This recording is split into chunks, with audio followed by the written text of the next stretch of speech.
बरहपीडं नटवर वपुः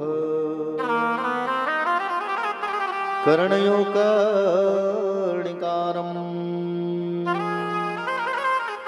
विभ्रदासा कनककपिशं वैजन्ती चमाला रन्ध्राणवेणोर्धर शुधया पूरयन् गोपवन्दे वृन्दारण्यशुभधर्मणं प्राविशद्गीतकीर्तिः वर्णानामार्थसङ्घानां रसानां छन्दसामपि मङ्गलानां च करतारो वन्दे वाणी विनायको ध्येयं सदा परिभग्नमविष्टदोहं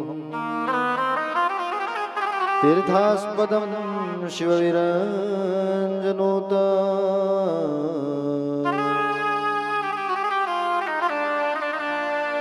शरण्यं भृत्यार्तिहम् प्रणतपाल भवाब्दिपोतं भृत्यार्तिहं भवाब्दिपोतं च वन्दे महापुरुषते शरणारविन्दम् नीलाम्बुजश्यामलकोमलाङ्गम् सीतासमारोपितवामभागम् पाणो महसायकचारुचाप नमामि रामं रघुवंशनाथम्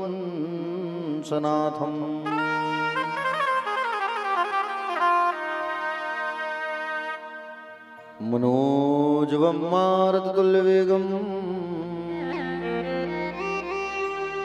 जितेन्द्रियं बुद्धिमतां वरिष्ठं वातात्मजं वानरयूथमुख्यं श्रीरामदूतं शरणं प्रपद्ये। सब द्वारन को छोड़ के मां आयो तेरे द्वार,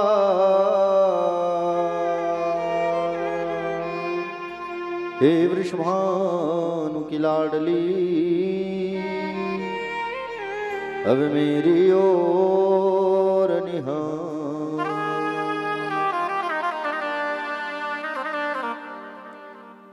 जय जय श्री राधारमण,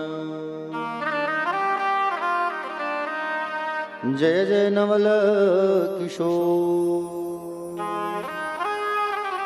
जय गोपी चितचोर प्रभु, जय जय माखन चोर।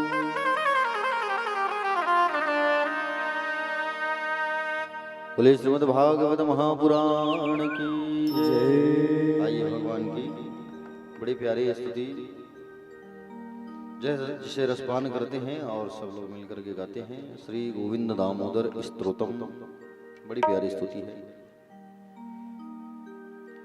करारविंदे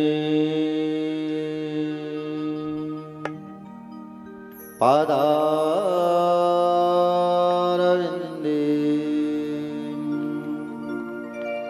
मुखारविंदे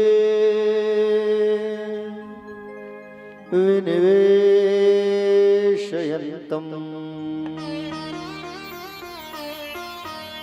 करारविन्देन पादारविन्दं मुखारविन्दे विनिवेशयन्ता वटस्पत्रस्य पोटेशयानं बालं मुकुन्दं मनसा स्मरामि श्रीकृष्ण गोविन्द हरे मुरारी हे नाथ नारायण वासुदेव श्रीकृष्ण गोविन्द हरे मुरारी हे नाथ नारायण वासुदेव जिह्वे विवस्व मृतमेतदेव गोविन्द दामोदर माधवेति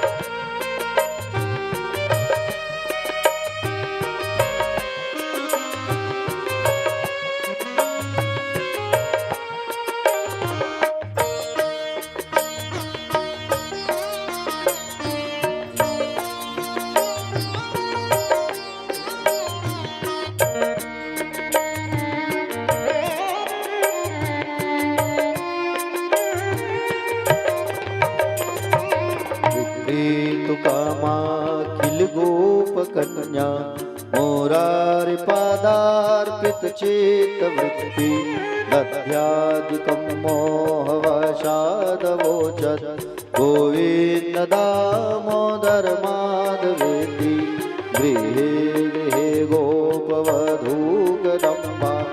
सर्वे मिलित्वा समवाप्य योगम् पुण्यानि नामानि पठन्ति नित्यं गोविन्द दामोदर माधवेति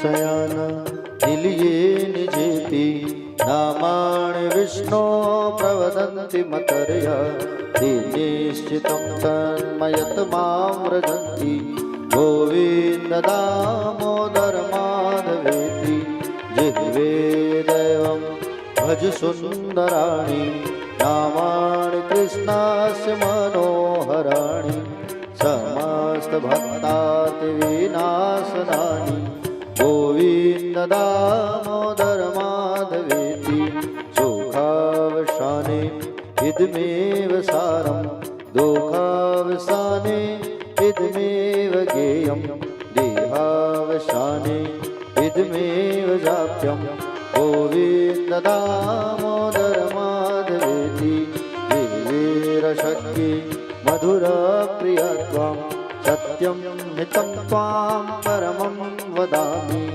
आवर्णयित्वन् मधुराक्षराणि गोविन्द दामोदर माधवेति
याचे मम देहि जीवे समागते दाण्डधरे कृतान्ते वक्तव्यमेवं मधुरं सुभक्त्या गोविन्द दामोदर माधवेति श्रीकृष्ण राधावर गोकुलेश गोपाल गोवर्धननाथ विष्णु जिह्वेति वस्वान् मृतमेतदेव गोविन्द दामोदर माधवेति करारविन्देन पादारविन्दं मुखारविन्दे विनिवेशयन्तं वटशपत्रशपुटे शयानं बालं मुकुन्दं मनसा स्मरामि श्रीकृष्ण गोविन्द हरे मुरारी हे नाथ नारायण वासुदेव श्रीकृष्ण गोविन्द हरे मुरारी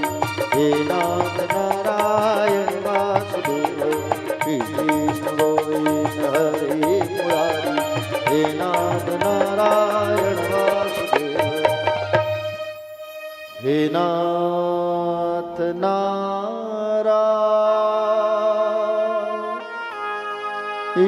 वासुदेव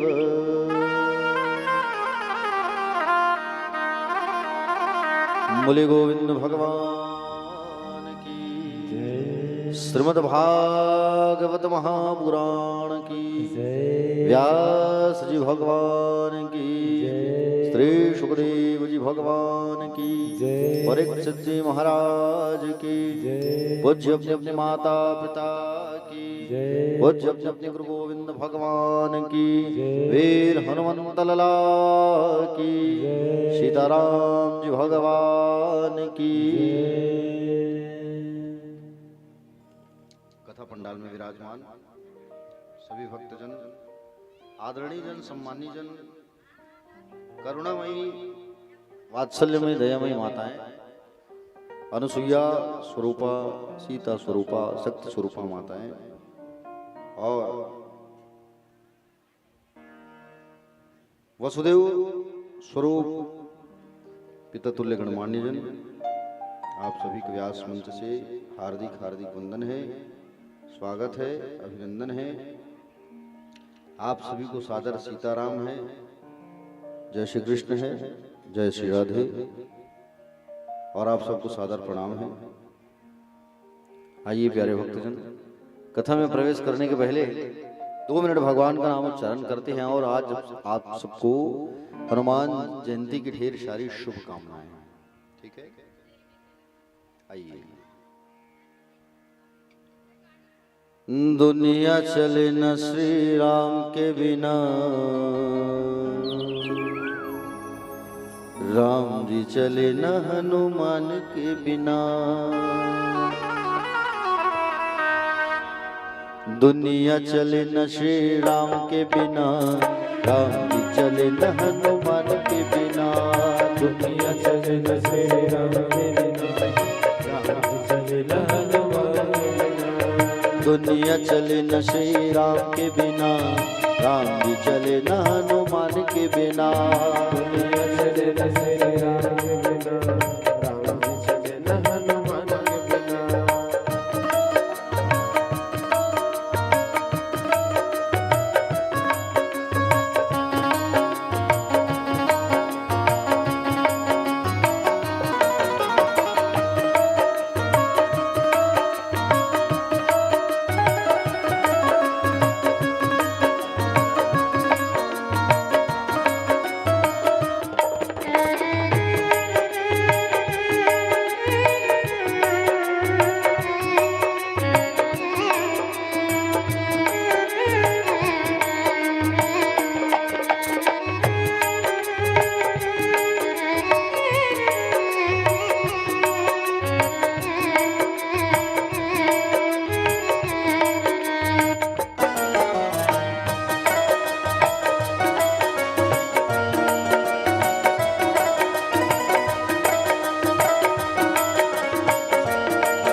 जब से रामायण पढ़ ली है, एक बात मैंने समझ ली है। जब से रामायण जब से रामायण पढ़ ली है एक बात मैंने समझ ली है। जब से रामायण पढ़ ली है एक बात मैंने समझ ली है। रावण मरे न श्री राम के बिना, जय हो। रावण मरे न श्री राम के बिना, लंका जले न हनुमान के बिना। दुनिया चले न श्री राम के बिना, राम चले न हनुमान। जय श्री राम।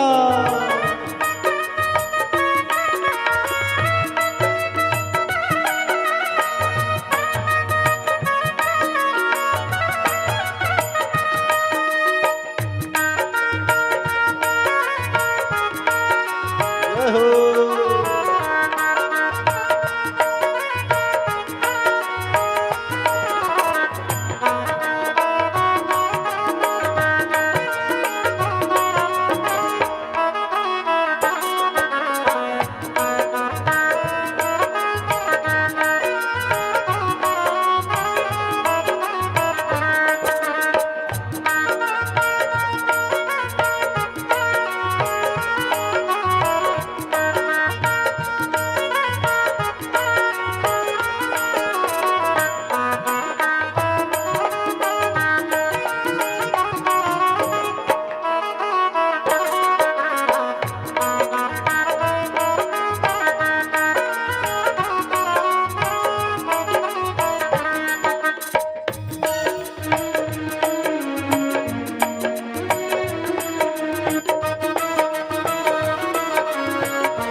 लक्ष्मण का बचना मुश्किल था, कौन बूटी लाने के काबिल था।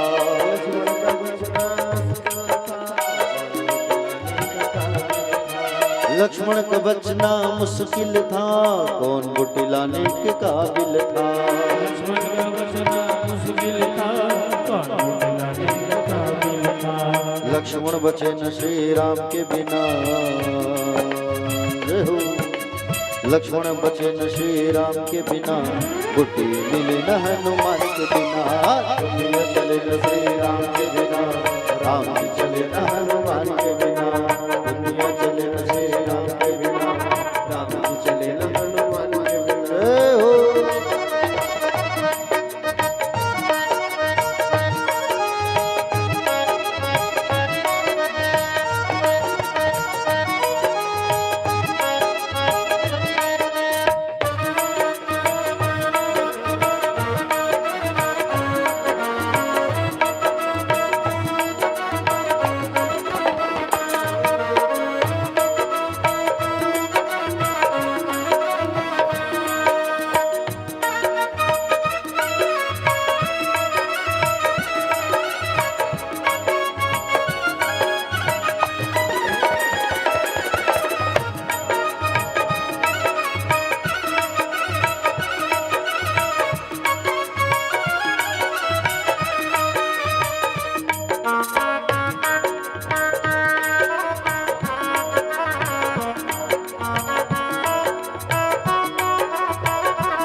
बैठे सिंहासन पे श्री राम जी, चरणों में बैठे हनुमान जी। बैठे सिंहासन में श्री राम जी, चरणों में बैठे हनुमान जी। बैठे सिंहासन पे श्री राम जी, चरणों में बैठे हैं हनुमान जी। बैठे सिंहासन में श्री राम जी, चरणों में बैठे हैं हनुमान जी। मुक्ति मिले न श्री राम के बिना, मुक्ति मिले न श्री राम के बिना, भक्ति मिले न हनुमान के बिना। दुनिया चले न श्री राम के बिना, दुनिया चले न श्री राम के बिना, राम चले न हनुमान के बिना। दुनिया चले न श्री राम के बिना, राम चले न हनुमान के बिना। दुनिया चले न श्री राम के बिना, राम जी चले न हनुमान के बिना। हो दुनिया चले न श्री राम के बिना, राम जी चले न हनुमान के बिना। राम जी चले न हनुमान के बिना, राम जी चले न हनुमान के बिना। हो राम जी चले न हनुमान के बिना।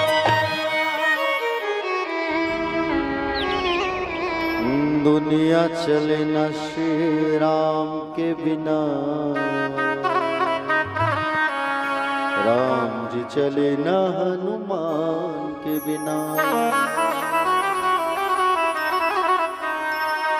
बोले बाके बिहारी लाल की जय। दोनों हाथ उठा के एक बार कहेंगे सब लोग राधे राधे।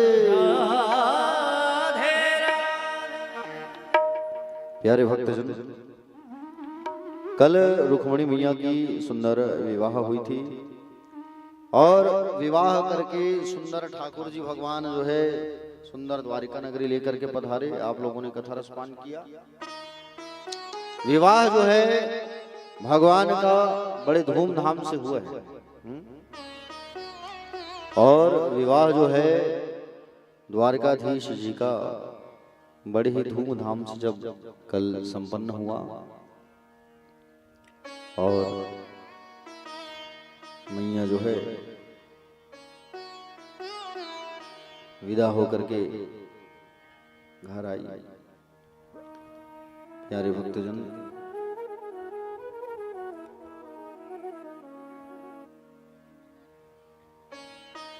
भगवान श्री कृष्ण और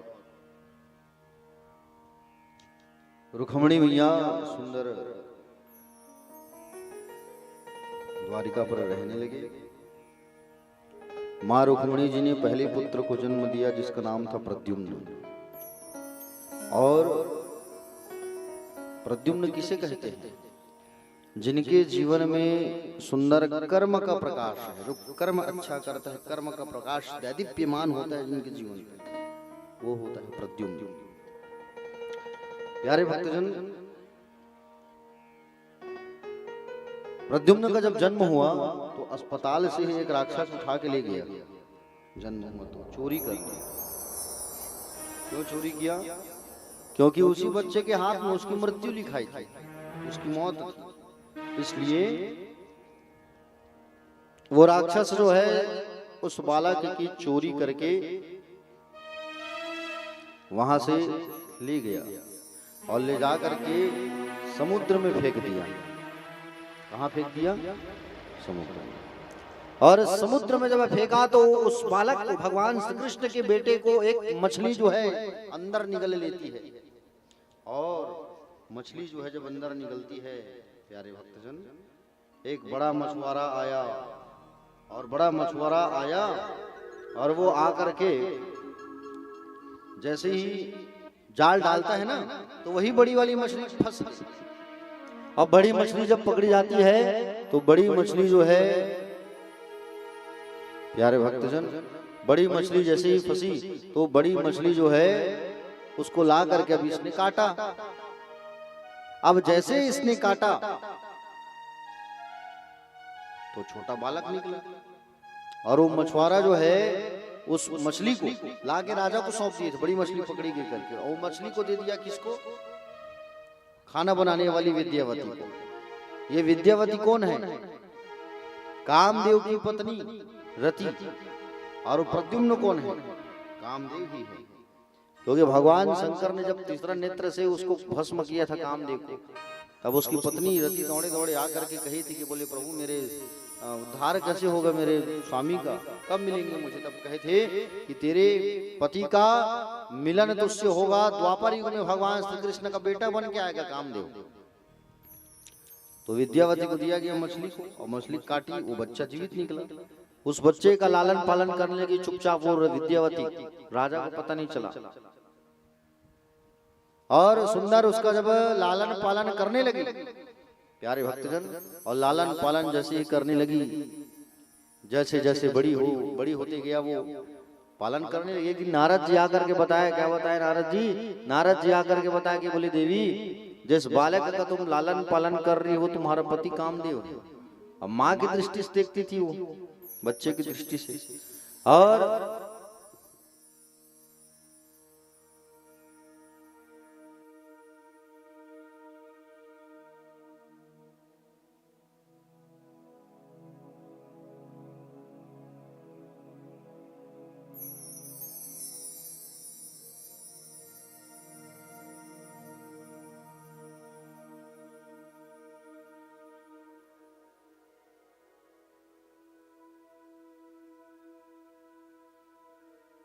श्री राधे जय राधे।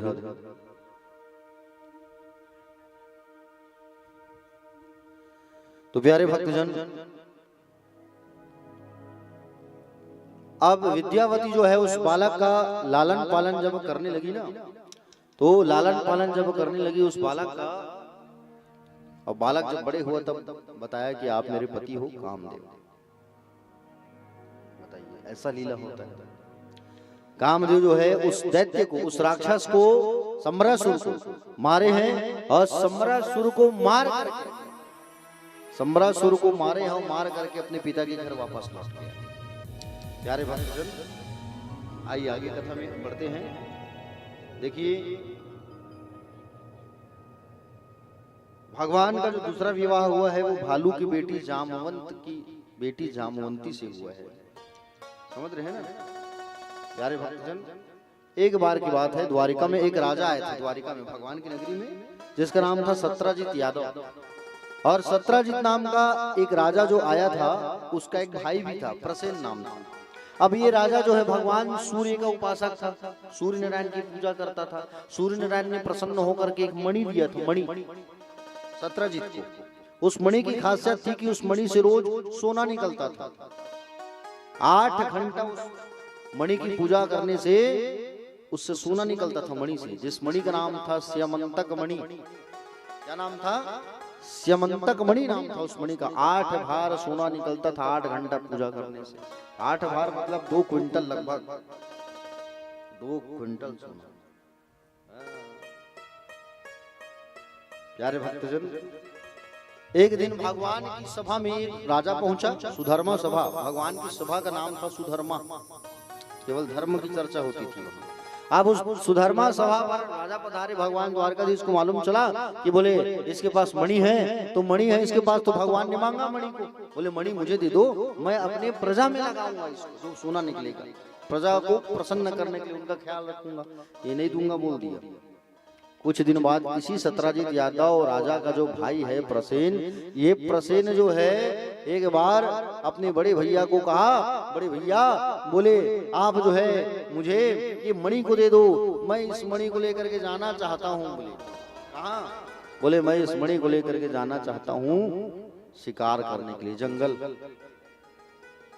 ले जाओ, जाओ। और जैसे ही शिकार करने के लिए उस मणि को अपने गले पर लटका करके वो गया, और जैसे मणि को गले में लटका करके गया तो मार्ग में एक जामवंत जी, एक शेर मिला, शेर। अब वो शेर देखा इसके गले पर मणि है, इसके गले में, प्रसेन के गले में, और प्रसेन के राधे राधे, प्रसेन के गले में मणि था।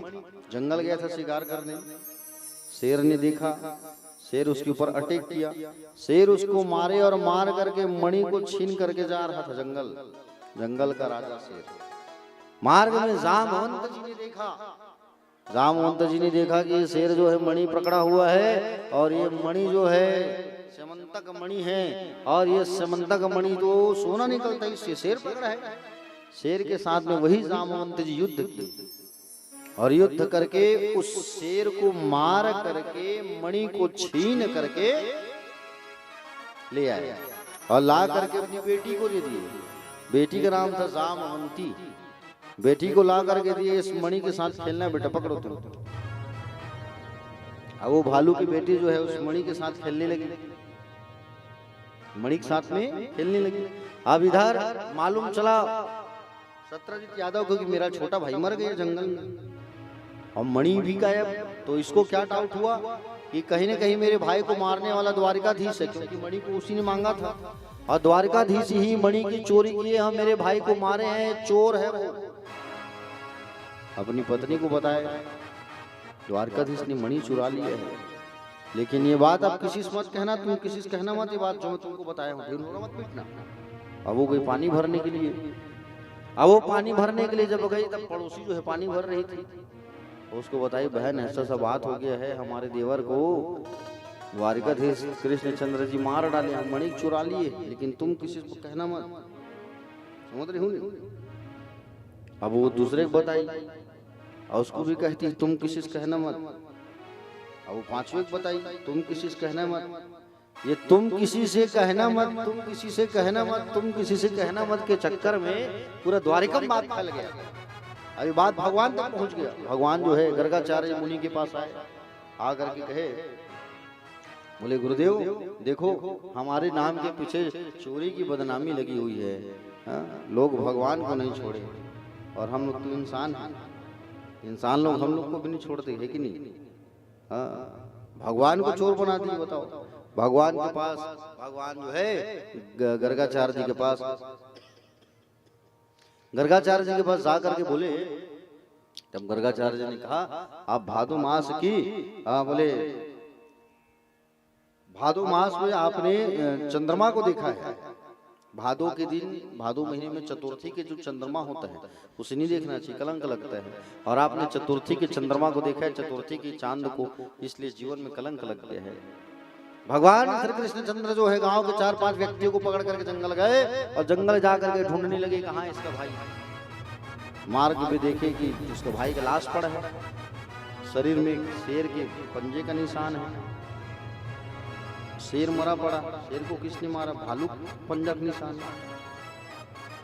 भालू के पैर के चिन्ह को पकड़ के गुफा तक जंगल में आके पहुंचे। गुफा में पहुंचे, भगवान ने कहा गांव वालों से तुम लोग बाहर ठहरो मैं आता हूँ, तुम लोग यहीं बाहर ठहरो मैं आ रहा हूँ। ऐसा कह करके गुफा में भगवान प्रवेश किए, और प्रवेश जैसे किए भगवान गुफा में, तो गुफा में जा करके क्या देखा भगवान ने, भगवान जो है गुफा में जा करके देखे कि वहां पर प्यारे भक्तजन गुफा में जामवंती बैठी है, जामवंती मणि के साथ में खेल रही है, और जामवंती जी मणि के साथ में खेल रही है। भगवान को देख करके चिल्ला देती है बचाओ पिताजी बचाओ। पिताजी आ गए दौड़ते दौड़ते, और पिताजी जब आए दौड़ते दौड़ते दौड़ते दौड़ते दौड़ते दौड़ते प्यारे भक्तजन, पिताजी जो है बूढ़े हो गए थे, जामवंत अभी थोड़ी ही जामवंत, सतयुग कहे जामवंत। सतयुग के बाद आया त्रेतायुग, त्रेतायुग में राम जी आए, राम जी पहले बताओ। अब इतना बूढ़ा हो गया है कि शरीर का बाल इतना बड़ा बड़ा, ये जो भाव होती है ना भाव, इसका बाल भी इतना बड़ा बड़ा हो गया है उसका कि आँख ऐसा ढक गया है, वो देख नहीं पा रहा है ऐसे। जब तक ऐसा करके नहीं देखेगा तब तक पहचान नहीं सकता किसी को। भगवान को पहचान नहीं पाया, भगवान के साथ युद्ध करने लगा। अब युद्ध करते करते कई दिन बीत गया, गुफा में युद्ध चलने लगा। युद्ध करते करते उठाए भगवान पटकने के लिए, और जैसे उठाया पटकने के लिए ना, उसी समय पटकने के लिए जब उठाए तो प्यारे भक्तजन पटकने के लिए जब जैसे ही उठाए उसको, जब जामवंत देखा मोर पंख वैजंती माला, अरे बाप रे ये तो कृष्ण अवतार हो गया है मेरे रघुवर का, प्रभु मुझे क्षमा करो, माफ करो मुझे। और भगवान को कहे तो भगवान उनको नीचे उतारे। जामवंत जी कहे प्रभु आप यहाँ कैसे पधारे, मुझसे बहुत बड़ी गलती हो गई थी प्रभु माफ करो। बोले क्या बताएं भाई, माखन चोरी किए थे बचपने में, कपड़ा चोरी किए थे, लोग जो है नारी चोर भी बना दिए, हरण कर ले गए करके, अब लोग जो है मणि चोर भी बना दिए, बस उसी मणि को ढूंढते ढूंढते आया हूँ, तो मणि को दे दो मुझे। जामवंत जी ने कहा प्रभु मणि आप ले जाओ, लेकिन मेरी बेटी को इसके साथ ले जाओ, मणि के साथ मेरी बेटी को लेकर जाओ और मेरी बेटी को आप जो है स्वीकार करो। तो भगवान जामवंती को लेकर के आए, और जामवंती को लेकर के जैसे ही आए प्यारे भक्तजन, तो जामवंती के साथ भगवान का विवाह हुआ, ठीक है। उसके बाद में ला करके मणि को दिए, किसको, सतराजीत को, ले भैया तेरी मणि तू पकड़, तो तू बदनामी कर दिया, हाँ? और ला करके जैसे ही दिया तो सतराजीत कहने लगा कि बोले इस मणि को अगर आप मुझे दे दोगे तो फिर गड़बड़ हो जाएगा, अपने पास रखो प्रभु। भगवान ने कहा मैं नहीं रखूंगा तुम्हारा मणि, तुम ही रखो, लेकिन इस मणि से जो सोना निकलेगा वो सोना मुझे ला देना। प्रभु मेरी बेटी को भी स्वीकार कर लो आप। तो सत्राजित की बेटी सत्यभामा, सत्यभामा को स्वीकार किया। किसने? भगवान ने। कितना शादी हो गया? जोर से बोलो, कितना शादी हुआ भगवान का? भगवान का पहला शादी किससे हुआ? हाँ, दूसरा शादी किससे हुआ?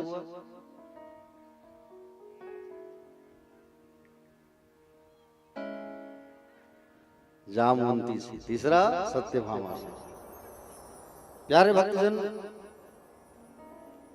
भगवान गए पांडवों के यहाँ घूमने के लिए।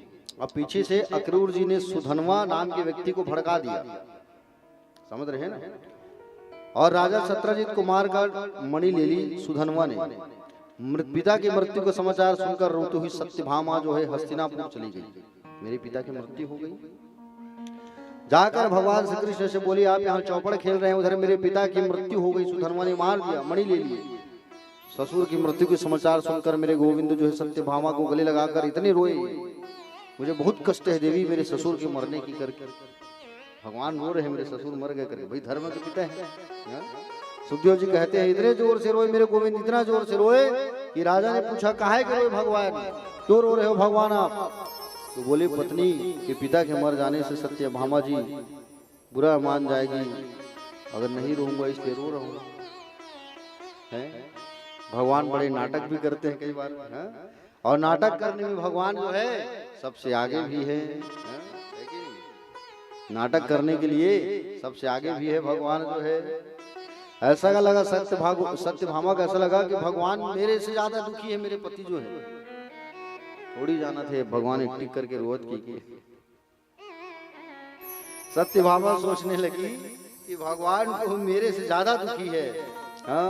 सत्यभामा का दुख बढ़ गया। और किसी के भैया अगर कोई दुखी है और वहां जाके तुम हंसोगे तो फिर गड़बड़ हो जाएगा ना। भले मगरमच्छ के आंसू रो, लेकिन रोना पड़ेगा। कई चलना देखबे कहूँ चल दी मान लिया कोनो खत्म हो गए, और वहां मान लिया पहुंच गए कोनो है, तैसे रोही वाह आंसू नहीं निकले तब बोले बहुत गलत हो गई बहिनी, तोरसन भगवान ले गए। जबरदस्ती आंखें चपक चपक के रोही, आंसू नहीं निकले तब वो कई जन मन होते हो इसने है नहीं।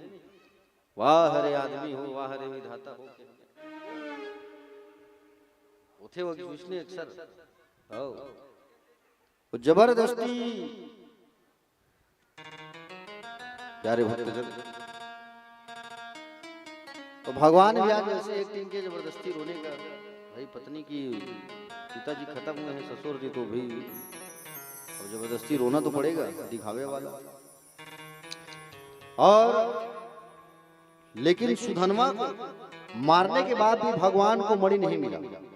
बलराम जी बोले देखो घर में देखियो तेरी पास ही होगा। कन्हैया बोले अच्छा चौथ का चंदा देख लिया इसलिए मणि का बड़ा कलंक लगा है। भगवान जो है अक्रूर जी के पास में मणि थी, उनको मिल गई। अक्रूर जी को प्रभु ने दंडित किया, ये मणि आप ही रखो, 10 घंटा सेवा करो, ऐसा कहा करके प्यारे। लेकिन जितना स्वर्ण इसमें से निकले वो तौल कर हमारे खजाने में दे जाना। भगवान अर्जुन को लेकर घूमने जा रहे थे, वहां एक सांवली सलोनी स्त्री, भगवान जो है जब घूमने जा रहे थे वहां एक सांवली सलोनी नारी को देखा। वो नारी जो है परम सुंदरी एक स्त्री, सुंदर समाधि धारण करके बैठी हुई है ना। भगवान कहाँ गए हैं? अर्जुन के साथ घूमने के लिए। और अर्जुन के साथ घूमने के लिए गए हुए हैं, तो अर्जुन के साथ जैसे घूमने गए हैं तो वहां पर उस स्त्री बैठी थी। अर्जुन ने पूछा, बोले देवी आप कौन हो, इस निर्जन वन में अकेली बैठी हो? उस स्त्री ने कहा मैं सूर्य की पुत्री यमुना हूं। भगवान सूर्य नारायण की बेटी है कौन? यमुना जी। यमराज की बहन हूं मैं। किसकी बहन हूं? यमराज की बहन हूं। मेरा नाम है कालिंदी यमुना। बोले अच्छा ठीक। अहम देवस्य सवेतोर दुर्हिता पतिमिच्छति वरिण विष्णुवरण्यम मृदम तपा परमास्थिता। श्री कृष्ण को पति के रूप में वर्ण करने के लिए मैं यहाँ तपस्या कर रही हूँ। अर्जुन बोले वो तो मेरे रथ में बैठे हैं, आप जिसके लिए तपस्या कर रहे हो वो मेरे रथ में बैठे हैं। बोले अच्छा। भगवान तुरंत लेके आए और भगवान जो है तुरंत लेकर के आए और यमुना के साथ में भगवान की शादी करवा दी। चौथा विवाह हुआ कालिंदी के साथ, कालिंदी ही यमुना है। और मंत्र किसने पढ़ा है? अर्जुन ने मंत्र पढ़ दिया और मंत्र पढ़ करके शादी करवा दिए। चौथा शादी हुआ यमुना मैया के साथ में। पांचवा हुआ है विंद और अरविंद नाम के राजा थे, दोनों भाई हैं, दोनों की परम लाडली बहन का नाम था मित्र वृंदा, परम सुंदरी है ना। तो इसके साथ भी पांचवा विवाह हुआ है। और छठवां विवाह हुआ है भगवान का नग्नजित नाम के एक राजा है, इनके यहाँ 7 बैल है, बड़े बलशाली बैल, 7 बड़े बड़ी धाकड़। और ऐसे पराक्रमी मनुष्य जो मेरे 7 बैल को एक साथ उनके नाक में रस्सी डाल करके नाथ करके जो दौड़ा करके लाए, ला करके रस्सी मेरे हाथ में दे, मैं उसी के साथ अपनी बेटी की शादी करूंगा। मान लो जाए कोनो नहीं मिलती वैसने भाई, एक साथ 7 बैल दौड़ा के कोनो नहीं ला पाए तो बेटी की शादी नहीं हुई। राजा महाराजा मन भलो ऐसे से शर्त रखे पहले जमाना में। भगवान इस चैलेंज को स्वीकार किए और 7 अदृश्य स्वरूप बना करके 7 बैल को एक साथ दौड़ा के ला के रस्सी दे दी हाथ में। तो नग्नजित के साथ, नग्नजिती के साथ भगवान का शादी हुआ और भगवान को यहाँ से खूब दहेज मिला। भगवान को 51 नहीं मिला था दहेज, 5 खाओगे रिश्ता बोले है कि नहीं। 5 शादी हो गई थी, वहां से दहेज नहीं मिला था। भगवान को दहेज कहाँ से मिला? नग्नजिती के यहाँ से। बोलो बाके बिहारी लाल की जय। 7वां विवाह हुआ है भद्रा देवी के साथ में। 8वां विवाह हुआ है लक्ष्मणा के साथ में, समझ रहे हो ना। और उसी समय एक पराक्रमी राजा थे जिसका नाम था भौमासुर। क्या नाम था? जोर से बोलो। भौमासुर। भौमासुर नाम के एक पराक्रमी राजा थे प्यारे भक्त। और भौमासुर नाम के जो राजा थे ना, ये भूमि का बेटा था।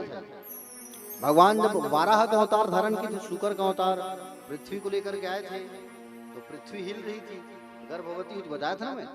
तो उस बेटे को भगवान जो है हिरण्याक्ष को दे दिए थे।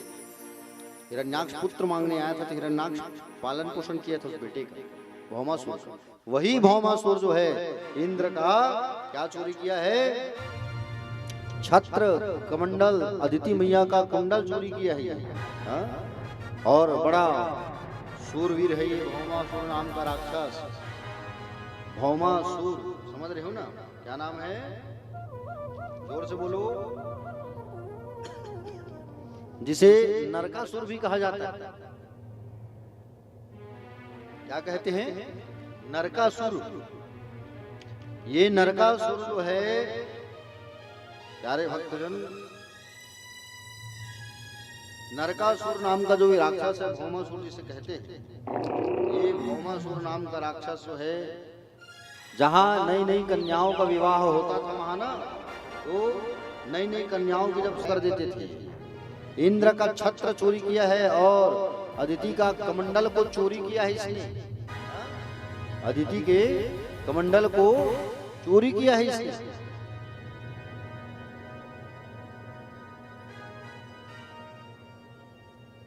और ऐसा दुष्ट राजा आसपास जब विवाह होता था तो 9 नए नए कन्याओं को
बोले वाके बिहारी लाल की जय।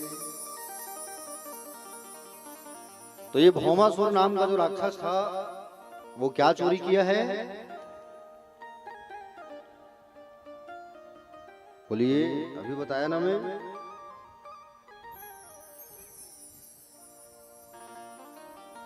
क्या चोरी किया?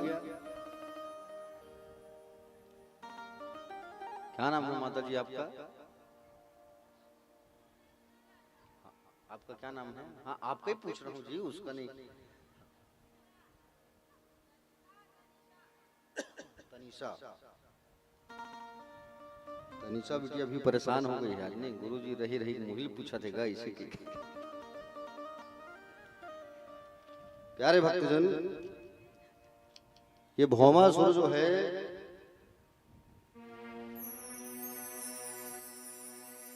इंद्र का छत्र चोरी किया है और अदिति मैया इंद्र की मां उसका कुंडल चोरी किया है। समझ रहे हो ना?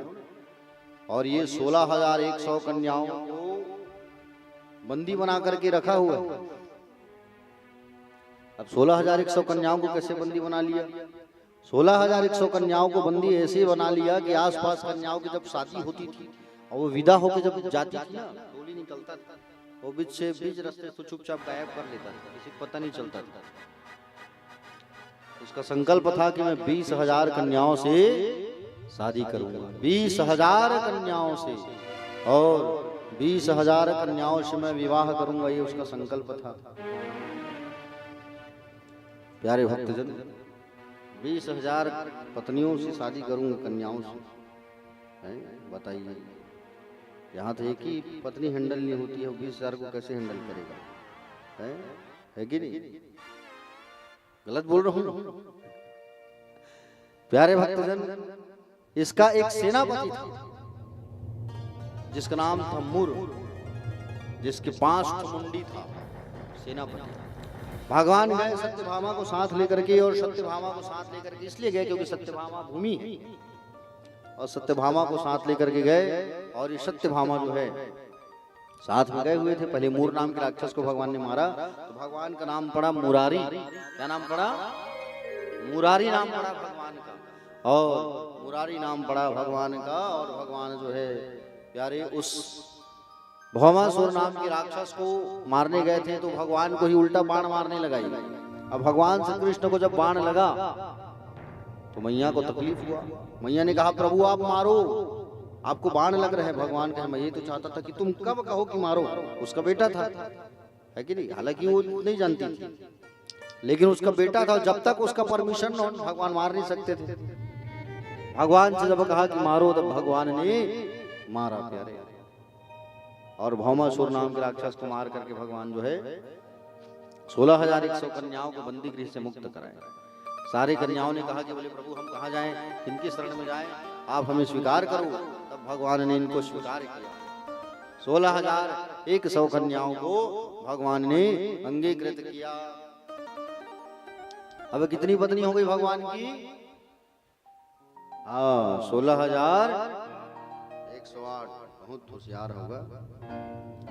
16,108 पत्नियों से 11 संतान। चलो अब बताओ कितना संतान होगा प्यारे भक्तों?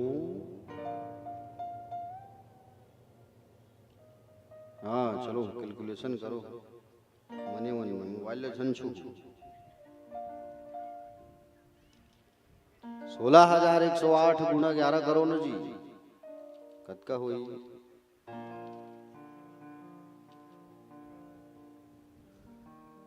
1,70,188 अधिक जन भगवान के संतान रही।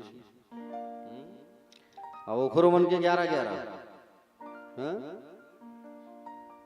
10 पुत्र, एक पुत्री। अब उनके भी 11 हुए, तो कितने लोग थे? इन लोग 64 करोड़ यदुवंशी थे। 64 करोड़, लेकिन 64 करोड़ में 1 करोड़ नहीं बचा, सब निपट देंगे। समझ रहे हो ना? श्राप लगेगा इन लोगों को, दुर्वासा जी का। तो भगवान का जो शादी हुआ है वो किसके साथ हुआ? 16,108 कन्याओं के साथ। और भगवान जो है इन 16,108 कन्याओं के साथ में भगवान जो है रहते थे। ये 16,100 क्या है? ये वेद की ऋचाएं हैं, वेद की मंत्र है। ये कोई साधारण थोड़ी है ये प्यारे, ये वेद की ऋचाएं हैं, वेद की मंत्र है ये प्यारे भक्तजन। एक बार भगवान श्री कृष्ण ने सोचा कि बोले अच्छा, प्रद्युम्न जो था उसका भी एक पुत्र हुआ जिसका नाम था अनिरुद्ध, भगवान का नाती। भगवान श्री कृष्ण के परिवार में कृष्ण पत्नियों में आपस में बड़ा प्रेम है। भगवान से तो बारी बारी सब रूठती थी, भगवान की पत्नियां रूठते थे, भगवान से नाराज होते थे। रुक्मणी मैया कभी नाराज नहीं, कभी नहीं रूठी। एक दिन भगवान ने विचार किया रुक्मणी का परीक्षा लूं मैं, रूठती कि नहीं रूठती। क्रोध कभी देखा नहीं है इसके चेहरे पे। हाँ? एक बार की बात है, भगवान ने रुक्मणी जी से कहा रुक्मणी एक बात बताओ, तुमने हमसे विवाह क्यों किया? हमारे घर बार का पता नहीं, माता पिता का पता नहीं, खानदान का पता नहीं, तुम ठहरी राजकुमारी। हाँ? मैं कहा रणछोड़ माखन चोर। हाँ? मैं तो कहता हूं देवी अभी भी समय है, तुम मुझे छोड़ दो। मैं कहता हूं तुम मुझे अभी भी छोड़ दो, समय है। अच्छे राजकुमार को के शादी कर लो, तलाक दे दो मुझे। रुक्मणी मैया ने कहा, बोले प्रभु भगवान की बात जब सुना कि छोड़ दो मुझे, जैसे भगवान ने कहा तो मैया चक्कर आ गया, मूर्छित हो गई। भगवान चतुर्भुजी रूप बना करके मैया पकड़ लिए, उठाए, और जब चेतना आई तब भगवान ने कहा कि बोले तुम नाराज हो गई रुक्मणी। हाँ? अरे भाई, मैं अपनी पत्नी के साथ में हंसी ठिठोली मजाक ना करूं तो किसके साथ करूं? रुक्मणी मैया इस पर जवाब देती हुई कहती है, बिल्कुल ठीक कहते हो प्रभु। आप कहते हो कि आप निर्गुण हैं, इसलिए आप में गुण कहां से होंगे? आपके माता पिता का पता नहीं, आपने ये कहा ना, आप ठीक कहते हो, क्योंकि आप ही तो जगत के माता पिता हो। हाँ? आप रणछोड़ हो, ये भी कहा। जिन भक्तों का हृदय सागर जैसा पवित्र होता है वही आप द्वारिका बना करके रह जाते हो, तो एक स्थान को छोड़ के तो जाना पड़ेगा, इसलिए आप रणछोड़ भी हो। रुक्मणी मैया ने ऐसा कहा। प्यारे भक्तजन, ऐसा सुंदर चर्चा पर चर्चा चल रहा था। एक बार रुक्मणी मैया के जो भाई थे ना, रुक्मी, क्या नाम था? रुक्मी, बड़े भाई का नाम था रुक्मणी मैया। और रुक्मणी मैया का जो बड़े भाई थे ना, उसका नाम था रुक्मी। ये बलराम जी के साथ में क्या हुआ था, ये द्युत क्रीड़ा करते थे। एक बार रुक्मी जो है कह दिया कि आप लोग जो है गांव के गवार हो, हाँ? बोले द्युत क्रीड़ा क्या जानो? तो बलदाव जी गुस्सा में आकर रुक्मी को मार दिए, मर गया वो। तो भगवान सोचे मेरे भाई ने इनको मार दिया है, अब गड़बड़ हो गया। रुक्मणी जी बड़ी उदास हो गई, मेरे भाई की मृत्यु हो गई। इस पर भगवान चुप रहे, कुछ कहे नहीं। और कुछ बोल देते तो दाऊ भैया नाराज हो जाते, है कि नहीं? दाऊ भैया भी बड़े पहलवान, साक्षात लक्ष्मण हैं ये। हाँ? आगे कथा आता है, भगवान के नाती की कथा आती है। बाणासुर की पुत्री थी उषा, इसके साथ में अनिरुद्ध का विवाह हुआ है। अनिरुद्ध कौन? भगवान के नाती।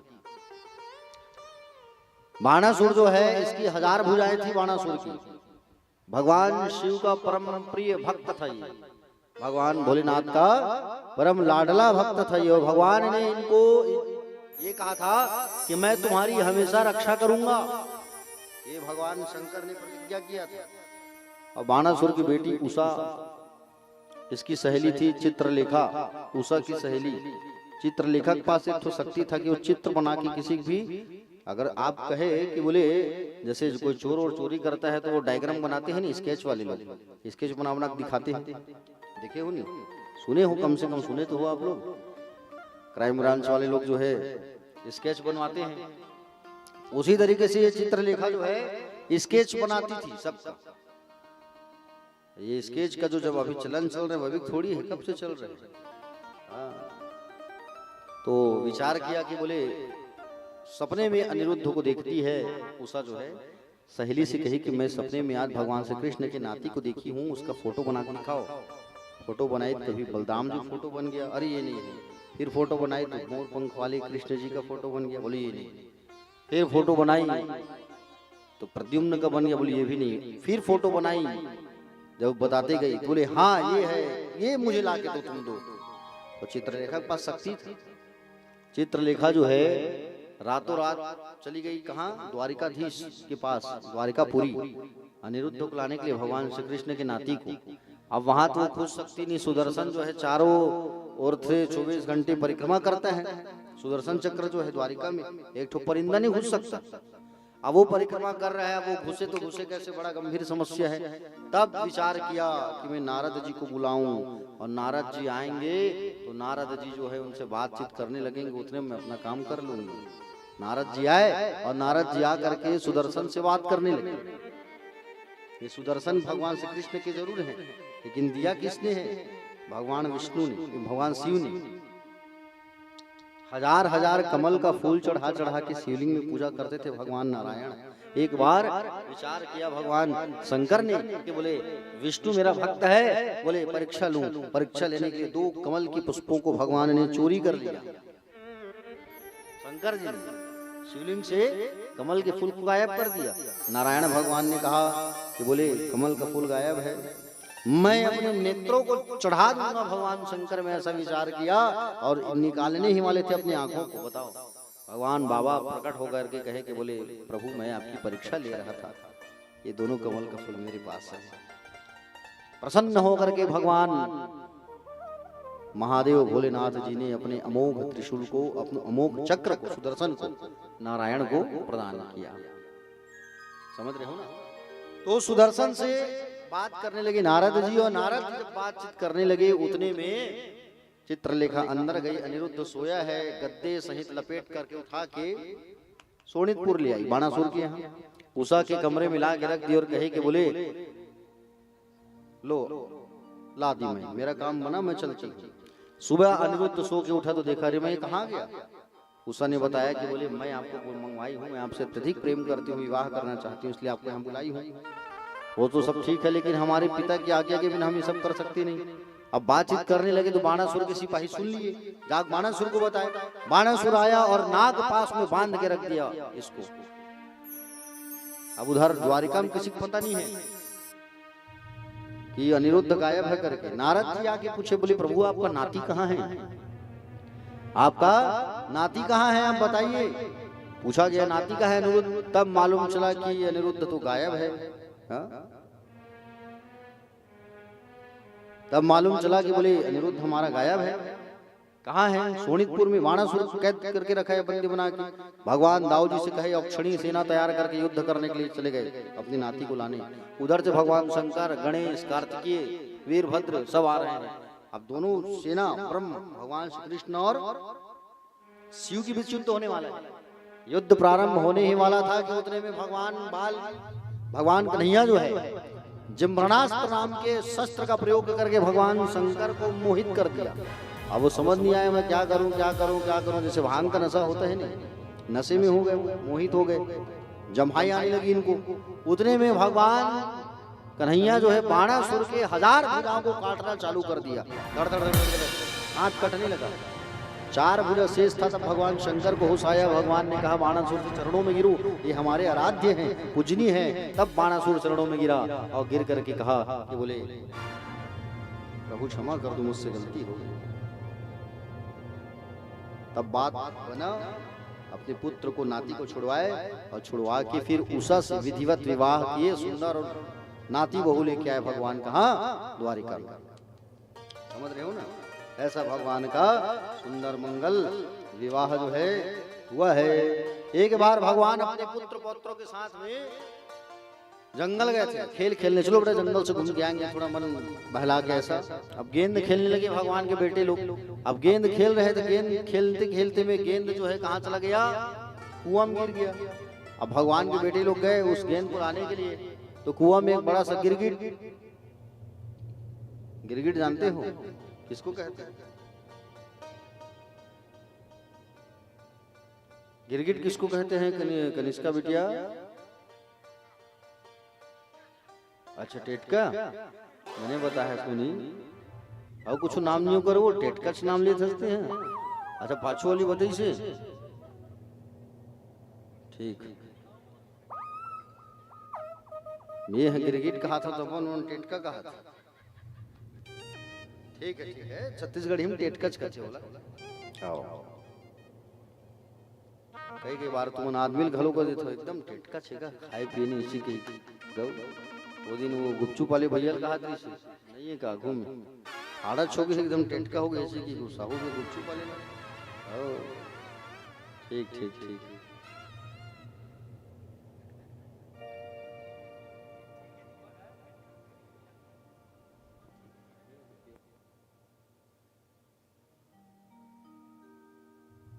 बोले भक्तवत्सल भगवान की।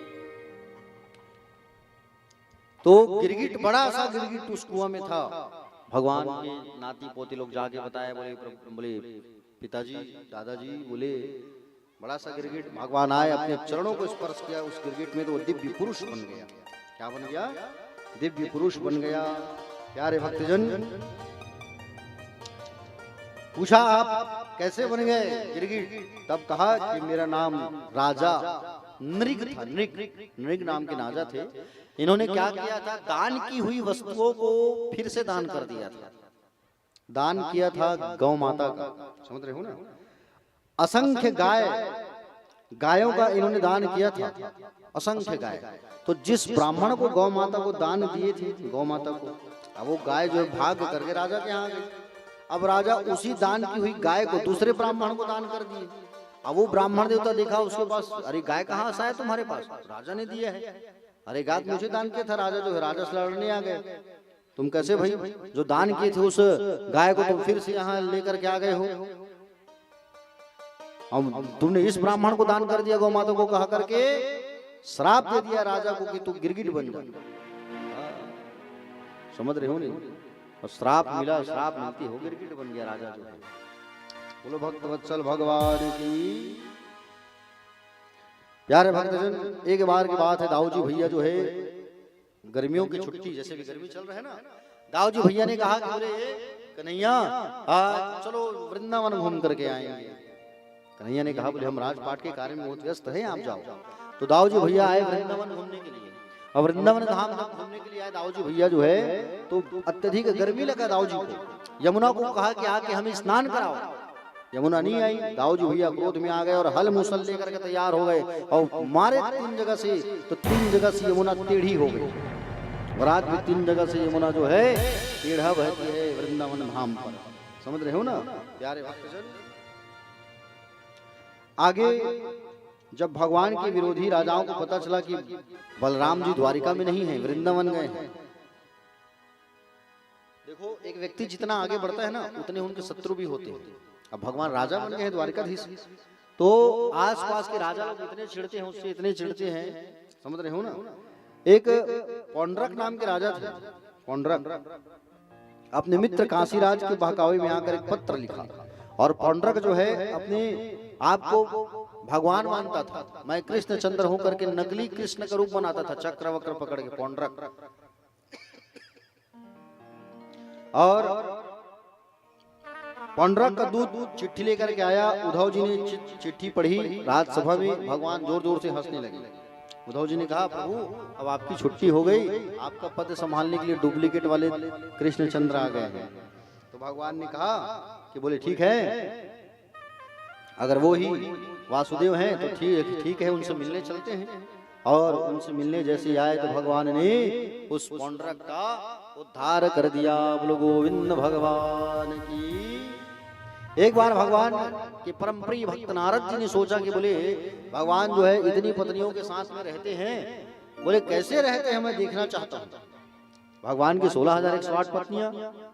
तो नारद जी जो है आ करके झांकने लगे सभी खिड़कियों में। तो झांकने जब लगे तो एक कक्ष में जब झांके तो भगवान रुक्मिणी मैया से बात कर रहे थे, दूसरा कमरे में झांके तो भगवान सत्यभामा के साथ खाना खा रहे थे, भगवान खाना खा रहे थे कमरे में, दूसरे कमरे में झांके तो भगवान शयन कर रहे हैं, चौथे कमरे में झांके तो भगवान हंसी ठिठोली कर रहे हैं। ऐसा ऐसा भगवान जो है लीला कर रहे थे। और अगले कमरे पर झांका तो भगवान सोए हुए हैं, दूसरे कमरे में झांके तो भगवान कुछ बातचीत कर रहे हैं, तीसरे कमरे में झांके तो भगवान माला जाप कर रहे हैं ना। प्यारे भक्तजन, अंततः भगवान प्रकट हो गए नारद के सामने और नारद जी ने भगवान से क्षमा मांगा। प्रभु की दिनचर्या थी, प्रातः काल ब्रह्म मुहूर्त में जागते थे और जागने के बाद भगवान सर्वप्रथम अपने स्वरूप का ध्यान करते थे। समझ रहे हो ना। एक बार भगवान अपनी सुधर्मा सभा पर बैठे हुए थे, उसी समय जरासंध के कैद खाने में बंद 20,800 राजाओं का दूत आया और भगवान से उन राजाओं को मुक्त करने का प्रार्थना किया। जरासंध को न जान गए ना, कंस का ससुर, ये राक्षस राजाओं को कैद करके रखा है बहुत सारे। अब उन राजाओं का दूत जो है भगवान के पास आकर के सूचना दिया कि बोले भगवान आप उनको राजाओं को मुक्ति कराओ आप। तो प्यारे भक्तजन, उसी समय पांडवों लोग जो है राजसू यज्ञ करवा रहे थे, राजसू यज्ञ पांडव लोग। तो नारद जी भगवान के पास आए और नारद जी जो है भगवान के पास जैसे आए तो उद्धव जी से परामर्श लेकर भगवान पहले पांडवों के यहाँ गए और अर्जुन और भीम को विप्र का रूप बनवाए, ब्राह्मण के स्वरूप बनवाए और ब्राह्मण का स्वरूप बनवा करके भीम और अर्जुन को साथ लेकर के जरासंध के पास गए। ठीक है। अब जरासंध के यहाँ जो ब्राह्मण आता था उनको वो खाली हाथ नहीं भेजता था, कुछ न कुछ दान जरूर देता था। ब्राह्मण अगर आपके घर पर आए तो आप भी उनको जरूर कुछ न कुछ दान दिया करो, खाली हाथ बिल्कुल नहीं भेजा करो। प्यारे भक्तजन, भगवान ने कहा हम उत्तर काशी से आए हैं, हमें भिक्षा चाहिए। जरासंध ने कहा क्या भिक्षा चाहिए? बोले युद्ध की भिक्षा। जरासंध ने कहा अपना परिचय दीजिए। भगवान कहते हैं असो वृकोदर पार्थ तस्य भ्रातृद्रोहवयम् अनयोह रमातुलेयम् माम कृष्णम जानिहि ते रिपुम। ये भीमसेन है, वृकोदर भीम, और उनके भाई अर्जुन है। बोले अच्छा, और मैं द्वारिकाधीश हूँ। जरासंध ने कहा तुम तो भगोड़े हो कृष्ण, मुझसे भागे थे रण छोड़ करके, रण को छोड़ करके भागे थे तुम। हाँ, तुम्हारे साथ युद्ध नहीं करूंगा। भगवान ने कहा मैं तुमसे युद्ध करना भी नहीं चाहता, तुम्हारी मृत्यु मेरे हाथ लिखी नहीं है, मैं क्यों करूं?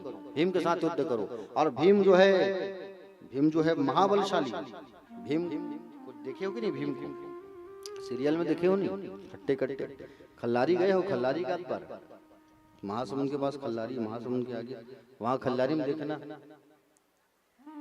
खल्लारी में भीम का पैर है, देखे हो? जाना एक आध बार। ऐसे से हमारे छत्तीसगढ़ में बहुत सारी ऐसा जगह है जहाँ पर जाना चाहिए पौराणिक स्थलों का दर्शन करने के लिए।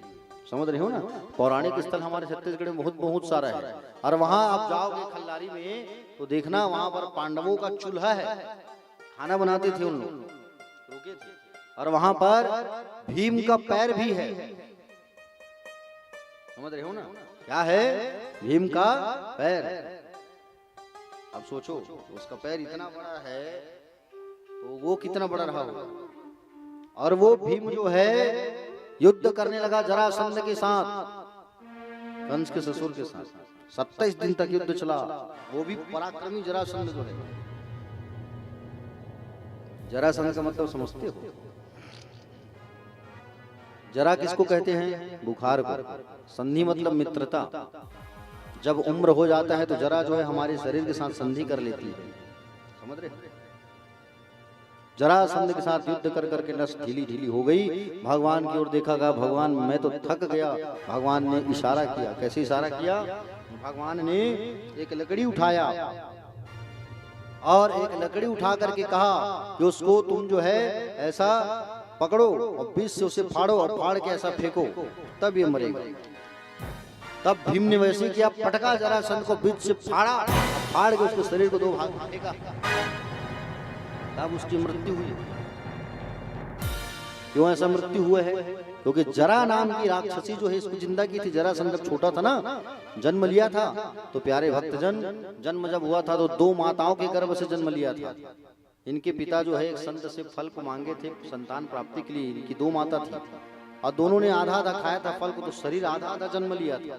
शरीर से आधा, एक आंख मरा है। समरा नाम की राक्षसी जो है उसे उठाई और ऐसा मिलाई तो वो राक्षस जीवित हो गया, बच्चा जीवित हो गया। इसलिए उसका नाम पड़ा जरासंध। इसलिए भगवान ने इशारा किया कि इसको मारना है तो बीच से फाड़ो और अलग अलग करके फेंको, तब मरेगा। समझ रहे हो ना? भगवान ने जरासंध का उद्धार किया। परीक्षित जी प्रश्न करते हैं भगवान श्री सुखदेव जी से कि बोले प्रभु एक बात बताओ, भगवान ने कभी किसी दीन बंधु का कल्याण किया है क्या नहीं किया है? किसी दीन को अपना मित्र बनाया है, बंधु बनाया है? बोले कहाँ बनाया है। बोले कौन? कृष्णाश्चित सखा कश्चित ब्राह्मणो ब्रह्मवित्तमा विरक्त इंद्रियार्थेषु प्रसन्नात्मा जितेंद्रिया। भगवान श्री कृष्ण के परम प्रिय मित्र थे जिसका नाम था सुदामा। क्या नाम था? सुदामा। सुदामा, सु मतलब सुंदर विचार, दाम का अर्थ होता है रस्सी। जिनके विचारों की रस्सी को पकड़े हैं ठाकुर जी, वो है सुदामा। मन के विचार को जिसने भगवान को सौंप दिया वो है सुदामा। ब्राह्मण सुदामा जी महाराज परम ज्ञानी, तपोनिष्ठ, सत्यनिष्ठ, शांत चित्त, विषयों से विरक्त, जितेंद्रिय थे, श्रेष्ठ ब्रह्म ज्ञानी सुदामा जी महाराज परम ज्ञानी थे। लेकिन सुदामा के यहाँ गरीबी बहुत थी प्यारे। जिसने जीवन में गरीबी देखा है ना, उसको मालूम चलता है पैसे की कीमत। समझ रहे हो ना? आज कई लोगों को देखते हैं कि पैसे की वैल्यू नहीं समझते। समझ रहे हो ना प्यारे भक्तजन? आज संसार की कैसी विडंबना है कि आज लोग जो है वो शिष्य के भावों को समझ ही नहीं रहे हैं। सुदामा जी जो है प्यारे परम भक्त थे भगवान श्री कृष्ण के। बहुत गरीबी थी, बहुत गरीबी। 2-3 बच्चे थे सुदामा जी के। पत्नी का नाम था सुशीला, पोरबंदर के निवासी थी, गुजरात प्रभास क्षेत्र जिसे कहते हैं। और सुदामा जी महाराज के पास देखो, अभी गर्मी का दिन है, आप लोग बिना चप्पल का यहाँ से वहां नहीं चल पाओगे। चल पाओगे क्या? सुदामा जी के पास चप्पल नहीं रहता था। सोचो ऐसी गर्मी में नंगे पांव चलते थे। ठंड जब आता था तो आप तो स्वेटर पहन लोगे, जैकेट शॉल ओढ़ लोगे। सुदामा के पास साल स्वेटर नहीं था, ना ही उनके बच्चों के पास साल और स्वेटर था। बताओ ऐसी गरीबी सुदामा जी के यहाँ थी प्यारे। छोटे छोटे बच्चों को तकलीफ होता है, आप क्या करते हो? तुरंत उनके लिए हर चीज व्यवस्था करते हो। पापा ये चाहिए, पिताजी ये चाहिए, करते हो कि नहीं करते? सुदामा कहाँ से करे? सुदामा के जो छोटे बच्चे थे बिना कपड़े के रहते थे। सोचो आप, फटा पुराना एक आध पहन ले तो पहन ले।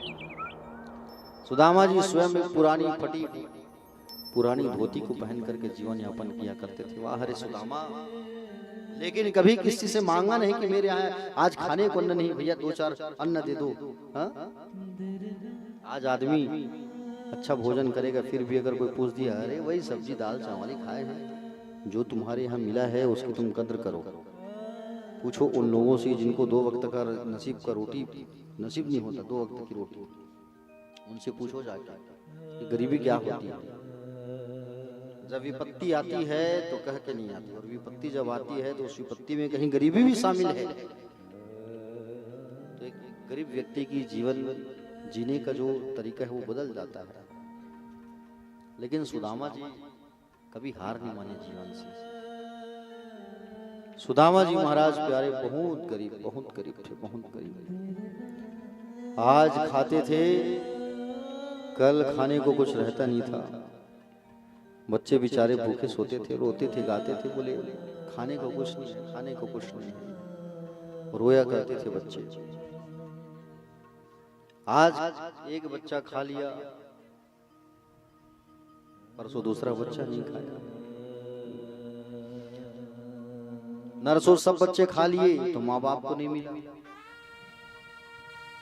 माँ बाप भूखे सो। सुशीला मैया जो है खेत में जाती थी, धान जब कटता था ना फसल, तो धान के बीज को सबके खेत में जा जाके उठाती थी, थोड़ा थोड़ा उठा के लाती थी, कूटती थी, चावल निकालती थी, उसी को पका के लाती थी। जो छिलका बचता था उसे भी रख देती थी, उसे भी कूट करके भूसे की रोटी खिलाया करती थी बच्चों को, भूसे की रोटी।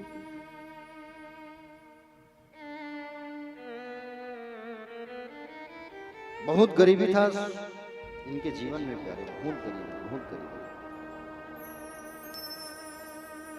प्यारे। एक दिन की बात है, सुदामा जी महाराज की धर्मपत्नी सुशीला बड़ा जीवन यापन तो करते थे, लेकिन बड़ी विडंबना, बड़ी गरीबी थी इनकी यहाँ, भयंकर गरीबी। प्यारे भक्तजन, जब बच्चे रोते थे ना, कई बार माँ भूख लगी है, मैया भूख लगी है, तो गीले कपड़ों को पेट में बांध बांध करके सुलाती थी मैया, जो है गीले कपड़ों को पेट में बांध करके। ऐसी गरीबी थी इनकी यहाँ, बड़ी विडंबना। गरीबी जब होता है ना, कभी कभी वो गरीबी आदमी को हैवान बना देता है, और उस हैवानियत से जो बच गया, उसी स्थिति में जो जीवन यापन करता है, एक दिन भगवान उनकी पुकार जरूर सुनते हैं। पैसा नहीं है तो कभी चोरी मत करो, डकैती मत करो, बस सब्र करो, समय का इंतजार करो, मेहनत करते रहो। सुदामा जी संकीर्तन करते थे, गांव गांव में जाके कीर्तन, और कीर्तन करते थे। कीर्तन में जो भक्त आते थे और जो चढ़ा देते थे ना, उसी से उनका घर बार चलता था। आरती में 2-4 पैसा चढ़ जाता था, उसी से घर चलता था। जिस गांव में जाते थे, अब जरूरी तो नहीं है कि रोज भक्त कथा सुननी है, कीर्तन करना है, कभी कोई नहीं आता। जब कोई नहीं आता था, तब चूल्हे में जो गुंडी रखती थी मैया सुशीला खाना बनाने के लिए, वो जो है उबल उबल करके खत्म हो जाता था। सोचो, ऐसी जीवन की विडंबना थी। आए रे गरीबी, किसी को प्राप्त न हो ऐसी गरीबी। प्यारे भक्तजन, उस गरीब व्यक्ति से पूछो जा करके, इतने गरीबी में भी, इतने धूप में, एक ठेला चलाने वाले से पूछो, ठेला पेल करके जो जीवन यापन करता है, सोचो इतनी धूप में भी धक्के मार करके नंगे पांव जाता है काम करने। शाम को 2 वक्त की रोटी नसीब हो जाए, चाह करके बेचारे लोग अपने मन की इच्छाओं को भी पूरा नहीं कर पाते जब गरीबी आती है। तो सुदामा जी महाराज बड़ी गरीबी थी प्यारे, बहुत गरीबी थी। सुदामा जी महाराज के घर में भगवान श्री कृष्णचंद्र जी एक ब्राह्मण का रूप बना करके आए, और ब्राह्मण का रूप बना करके आकर के भिक्षा मांगने लगे। भगवान भिक्षा मांग रहे हैं, सुदामा जी की पत्नी आई, ब्राह्मण देवता भिक्षा मांगने आए है तो नहीं, कुछ क्या दूं मैं? तो झूठ बोला, मेरे यहाँ महाराज सूतक लगा है, सूतक में दान नहीं देते। सूतक जानते हो? सूतक किसे कहते हैं? सूतक किसे कहते हैं? सूतक पता है? जब कोई खत्म हो जाता है, जब तक वो क्रिया नहीं होता, उसे सूतक कहते हैं। जैसे कोई बेटा जन्म ले लिया तो आप लोग कहते हैं सोहरा हो गए, वो सब सूतक कहलाता है। उस ड्यूरेशन में पूजा पाठ यज्ञ तब दान बंद रहता है। सूतक लगा है महाराज, बोले अच्छा। और सूतक लगा है मेरे यहाँ महाराज, किस चीज का सूतक? बोले गरीबी का सूतक। बोले ठीक है। अरे आप लोग इतने गरीब हो, आपके पति का नाम सुदामा है ना? बोले हाँ। जब आपके पति का नाम सुदामा है तो आपके पति के बोले बचपन के एक सखा हैं जिनका नाम है श्री कृष्ण, तुम उनके पास क्यों नहीं भेज देती हो? उनके पास भेज दो, वो तो दयालु हैं, दीन बंधुओं के स्वामी हैं, वो जो है गरीबी दूर कर देंगे। एक बार जो है आप उनके पास भेज दो। और उनके पास सुंदर जाने के लिए प्रेरित कर रही है। सुदामा जी ने कहा, बोली पगली, उससे मांगने जाऊंगा मैं? स्वामी, मैं मांगने नहीं कह रही हूँ, बस मुलाकात करने के लिए भेज रही हूँ, मुलाकात करके आना है, बस ये कह रही हूँ मैं, मांगने नहीं भेज रही हूँ मैं। सुशीला, उतने बड़े राजा के पास मैं कैसे जाऊं?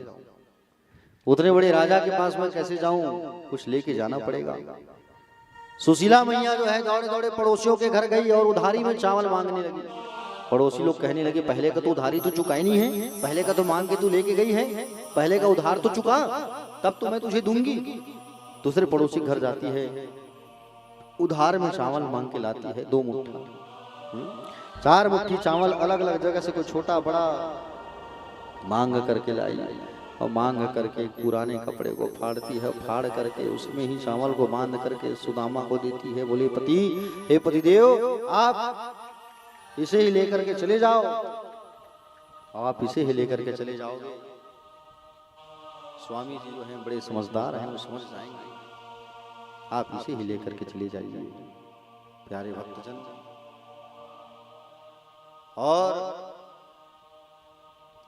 सुशीला मैया जो है जब कपड़े में बांध रही थी ना चावल को, तब कहती है कन्हैया, इस भाभी की पुकार को सुन लेना। महीना में 2 एकादशी होता है ना, तो मेरे यहाँ रोज एकादशी रहता है, इस भाभी की पुकार को सुन लेना। सुंदर बांधते बांधते भगवान से कहती है, और पतिदेव को देती है, और पतिदेव को दे करके विदा करती है। पतिदेव बेचारे फटे पुराने धोती लकड़ी को पकड़े हुए हम लकड़ी के सहारे निकल पड़े, डंडा के सहारे। पता है आपको, ये डंडा जो होता है ना, लकड़ी, वो हमारे जीवन में बड़ा कारगर सिद्ध होता है। हम लोग क्या करते हैं, बचपन से अच्छी अच्छी कपड़ा चाहिए हमको, कंपनी वाला कपड़ा चाहिए, महंगे कपड़े चाहिए, महंगा चीज चाहिए, महंगी गाड़ी चाहिए, महंगा सामान चाहिए, ऐसा कहते हैं हम लोग। लेकिन याद रखो, जीवन में जब जाएंगे, जब प्राण निकलेगा ना, तो उसी लकड़ी में ही सो करके जाएंगे, बांस की लकड़ी पर। ब्रांडेड मोटरसाइकिल अगर है हमारे पास 2 लाख की, तो वो भी यहीं छूट जाएगा। ब्रांडेड कार है, तुमको उसमें कार में सुला के नहीं जाएंगे शमशान घाट, वो 4 हाथ की बांस में ही सुला के लेके जाएंगे, बांस की लकड़ी पर। लकड़ी का बड़ा महत्व होता है प्यारे। जन्म लेते हो तो पालना रहता है लकड़ी का, स्कूल जाते हो टेबल रहता है लकड़ी का, गुरुजी लोग डांट लगाते हैं लकड़ी से, शादी होती है मंडप रहता है लकड़ी का, बुढ़ापा आता है सहारा होता है लकड़ी का, और मरने के बाद भी जब जाते हो तब जरूरत पड़ती है लकड़ी की, जलाने के लिए भी पड़ती है जरूरत लकड़ी की, पड़ती कि नहीं पड़ती है। जीते भी लकड़ी मरते भी लकड़ी, देख तमाशा लकड़ी का। जीते भी लकड़ी मरते भी लकड़ी, देख तमाशा लकड़ी का। जीते भी लकड़ी मरते भी लकड़ी, देख तमाशा लकड़ी का। जीते भी लकड़ी मरते भी लकड़ी, देख तमाशा लकड़ी का। जीते भी लकड़ी मरते भी लकड़ी, देख तमाशा लकड़ी का। क्या जीवन क्या मरण कबीरा,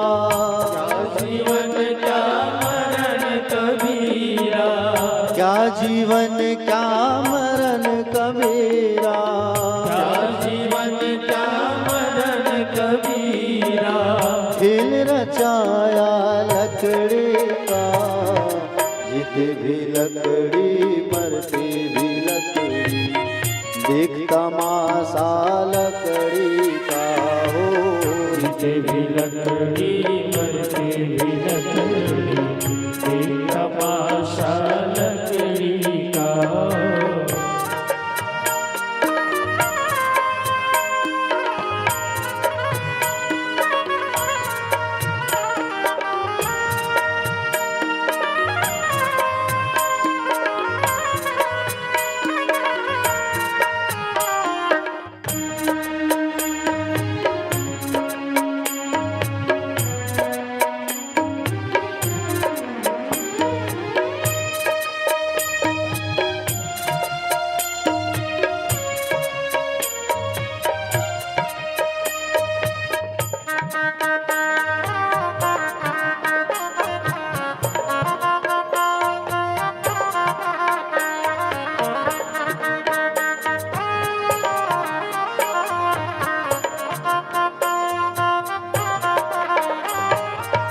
जिसमें तेरा जन्म हुआ है, पलंग बना था लकड़ी का।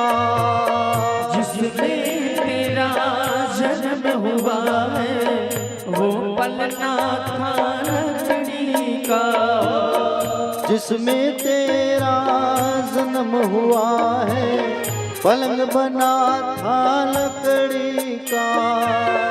जिसमें तेरा जन्म हुआ है, वो पलना था लकड़ी का। माता तुम्हारे लोरी गाए, माता तुम्हारे लोरी गाए, ओ पलना था लकड़ी का।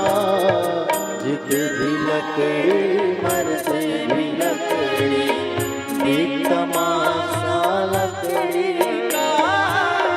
जीते भी लकड़ी मरते भी लकड़ी, एक तमाशा लकड़ी का।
पढ़ने चला जब पाठशाला में, लेखन पाटी लकड़ी का। पढ़ने चला जब पाठशाला में, लेखन पाटी लकड़ी का।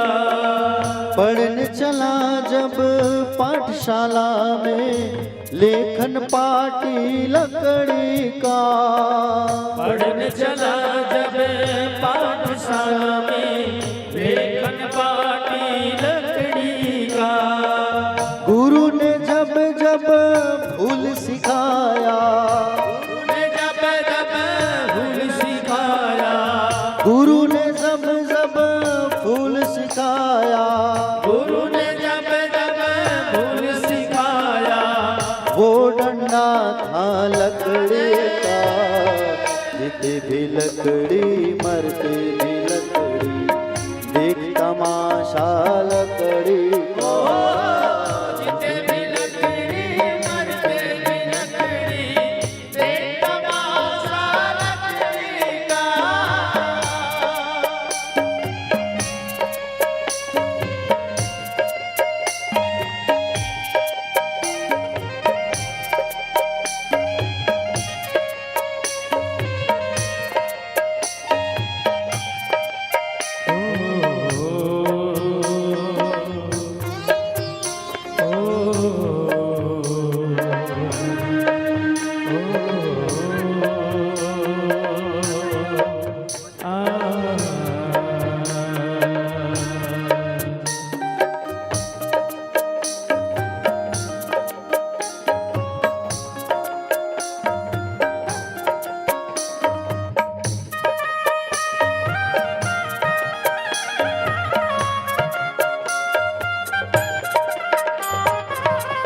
जिसमें तेरा ब्याह रचाया वो मंडप था लकड़ी का।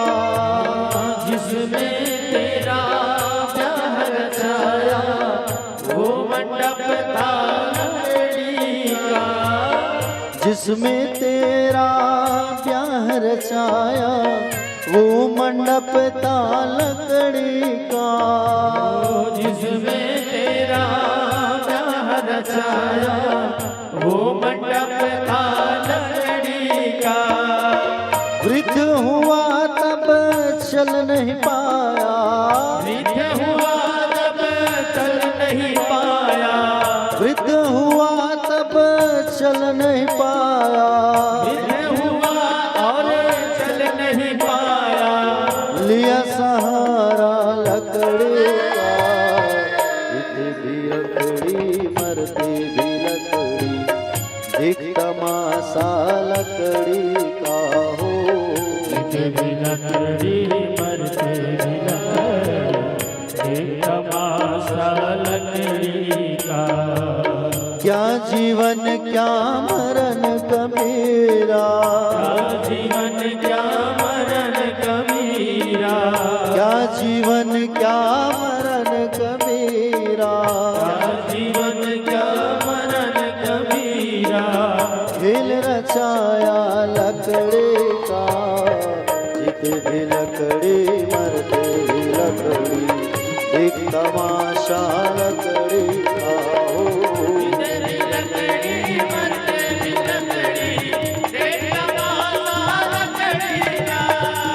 जीते भी लकड़ी मरते भी लकड़ी। एक तमाशा लकड़ी का।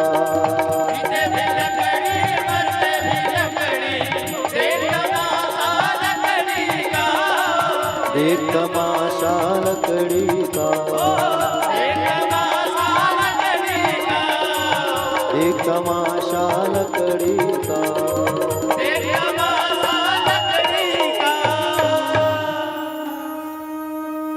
जीते भी लकड़ी मरते भी लकड़ी। देख तमाशा लकड़ी का।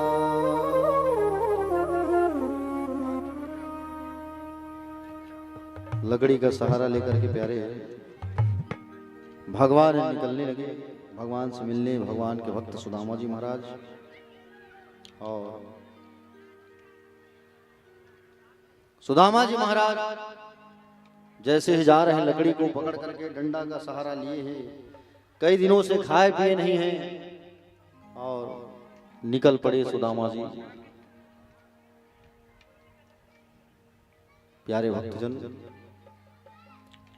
जा तो रहे हैं लेकिन मन में एक आस है कि बोले मेरे ठाकुर से मेरी मुलाकात होगी कि नहीं। वो तो इतना बड़ा बन चुका है। प्यारे सुदामा जी महाराज डंडा का सहारा लेकर के निकले और डंडा का सहारा लेकर के जा रहे हैं सुदामा जी।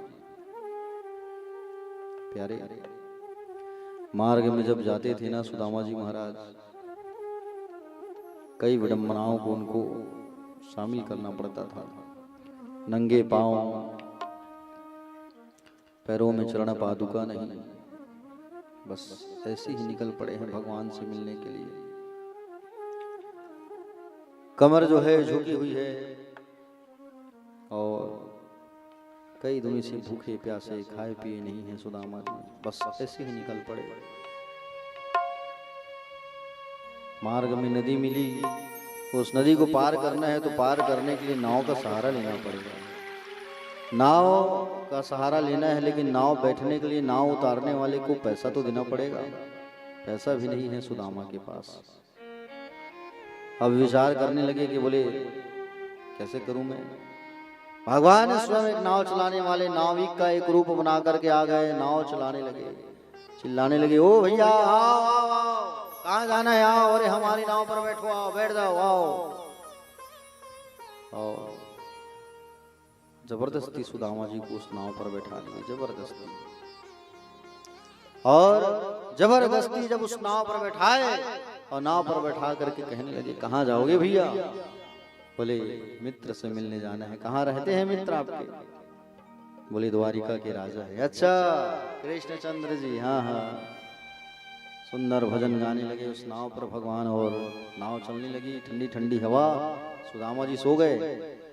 सुदामा जी महाराज को भगवान जंगलों में मिट्टी के ढेर में ऐसा सिर को रखे और सुला के गायब हो गए भगवान। सुदामा जी महाराज डंडा का सहारा लेकर के आगे बढ़ने लगे। जंगल, घने जंगल है और घने जंगलों पर आगे बढ़ने लगे सुदामा जी। घने जंगलों को पार कर रहे हैं, पैरों में चरण पादुका नहीं है। धीरे धीरे आगे बढ़ने लगे सुदामा जी। सुदामा जी डंडा को पकड़े हैं और डंडा को पकड़ करके आ रहे हैं। गिर रहे हैं, हपट रहे हैं, चलने लगे और चलते चलते सुदामा जी आ रहे हैं। प्यारे भक्तजन, चरण पादुका नहीं है, पत्तों से ढके हुए बड़े बड़े कांटे, नुकीले नुकीले कांटे। सुदामा जी धीरे धीरे आगे बढ़ने लगे और सुदामा जी महाराज धीरे धीरे आगे बढ़ते बढ़ते आ रहे हैं। प्यारे, आस लगी हुई है मन में कि मेरे गोविंद का मुझे दर्शन कब होगा। भूखे प्यासे, कई दिनों से भूखे प्यासे हैं, खाए पिए नहीं है सुदामा जी महाराज। और सुदामा जी महाराज जो है प्यारे भूखे प्यासे निकल पड़े हैं, आ रहे हैं।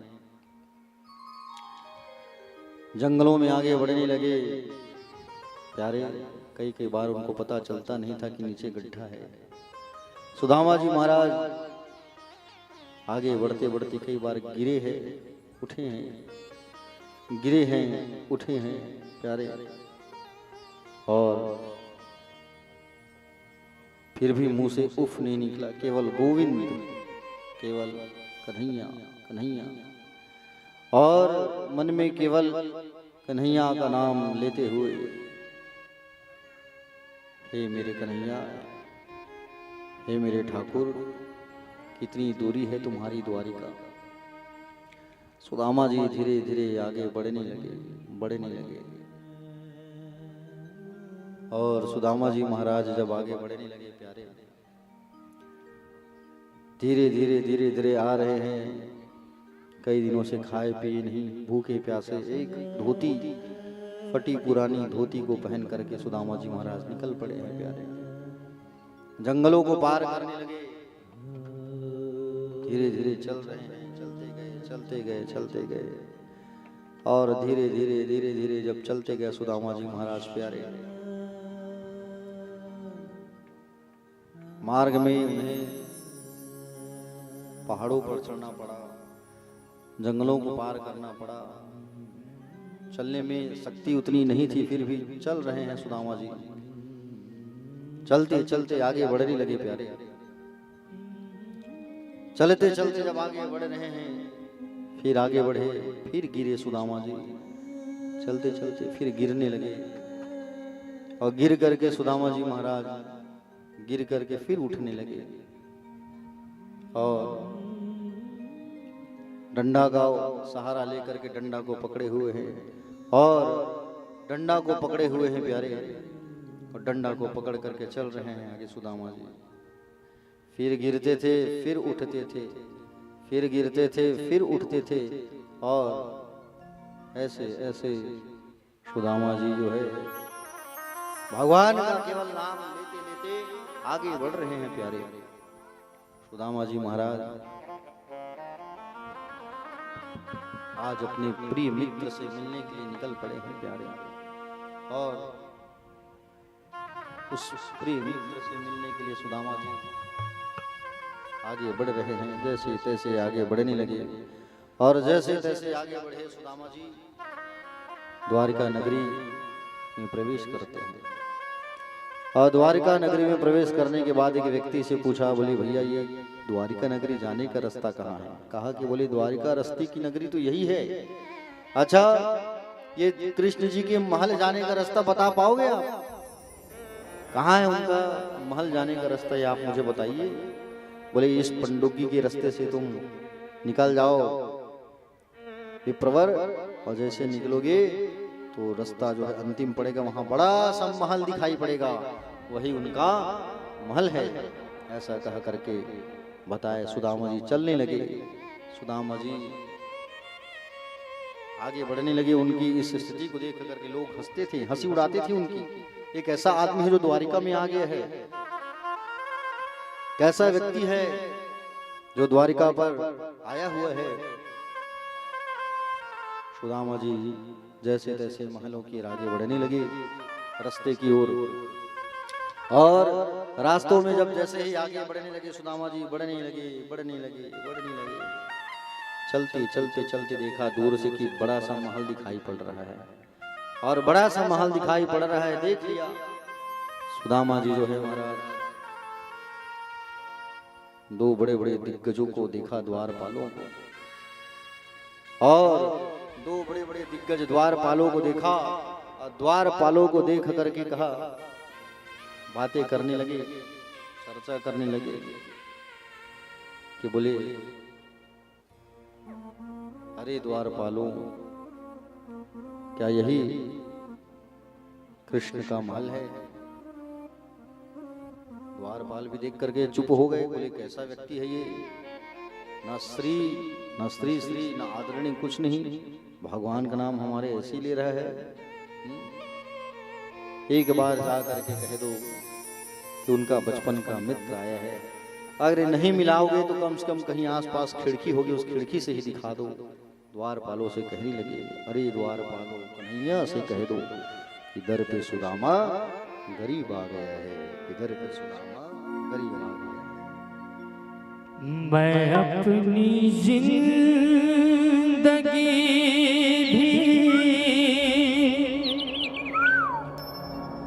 तुझ पे जो लुटाऊंगा,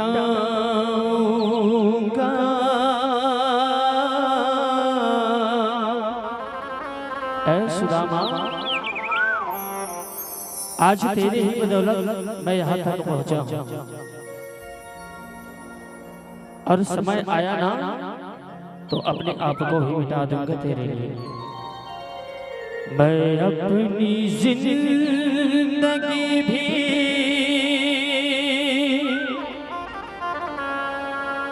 तुझ पे जो लुटाऊंगा,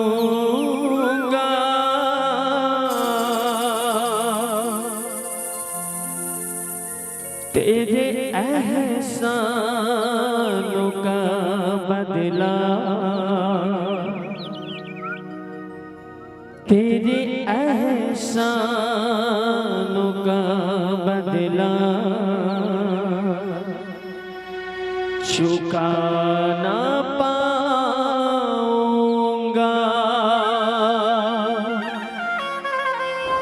हाँ प्रभु, अरे एक झलक तो देख लूं आपको, एक झलक तो मिल जाएगा नहीं आपकी।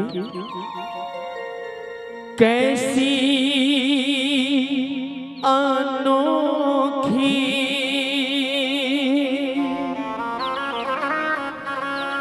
है ये श्याम कहानी,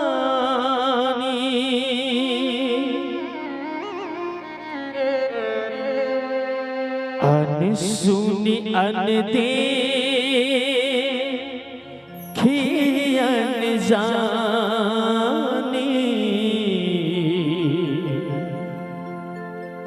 अनसुनी अनदेखी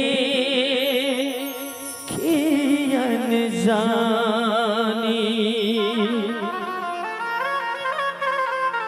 सुन लो रे भक्तों श्याम कहानी।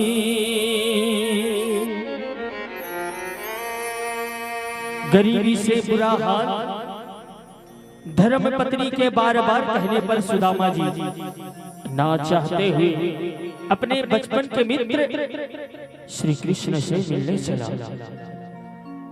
द्वारकाधीश के महलों के अंदर जाने का प्रयास किया तो दो द्वारपालों ने रोका। किधर जाता है? सुदामा जी ने बड़े विनम्रता भाव से प्रार्थना किया और कहा,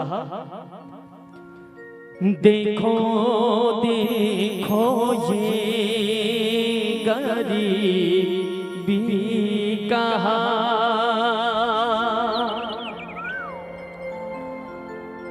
तेरे दर पे फरियाद लेकर आया हूँ।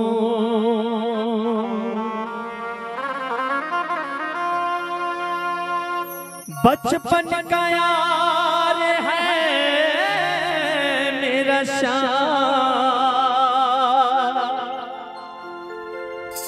यही विश्वास लेकर आया हूँ।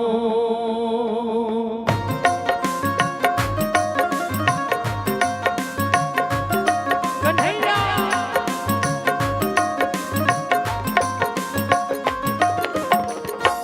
अरे द्वार पालो कन्हैया से कह दो, अरे द्वार पालो कन्हैया से कह दो, इधर भी सुदामा करीब आ गया है, इधर भी सुदामा करीब आ गया है।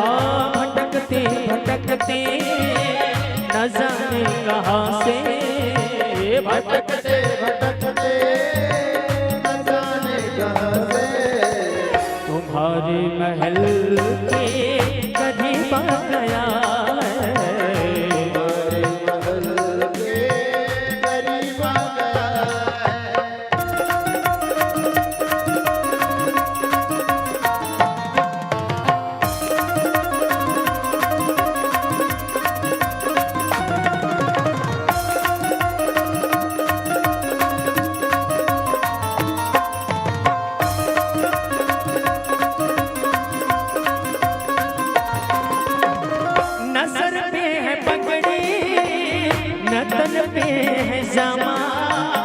बता दो कन्हैया को नाम है सुदामा, बता दो कन्हैया को नाम है सुदामा, बता दो कन्हैया को नाम है सुदामा।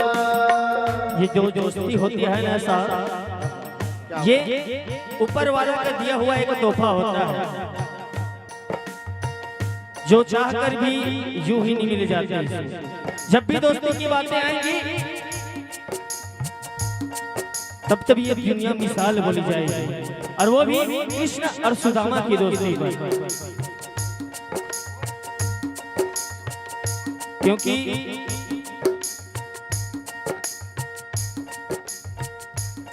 ये सुदामा और कृष्ण की दोस्ती है। और ऐ सुदामा, भगवान श्री कृष्ण जी सुदामा से कहते हुए, सुदामा ये दोस्ती तेरे ही दम से है, ये दोस्ती तेरे दम से है, ये दोस्ती तेरे दम से है, ये दोस्ती तेरे दम से है, ये दोस्ती तेरे दम से है,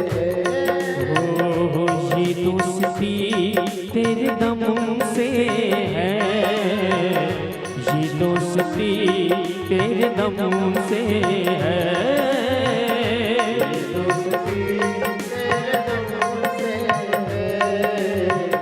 ये दोस्ती तेरे दम से है। तू जिंदगी, हाँ जिंदगी कसम से है, सारी खुशी तेरे दम से है, ये दोस्ती तेरे दम से है, ये दोस्ती तेरे दम से है, सारी खुशी तेरे दम से है। तू जिंदगी, हाँ जिंदगी जिंदगी कसम से है, सारी खुशी तेरे दम से है, ये दोस्ती तेरे दम से है। सुदामा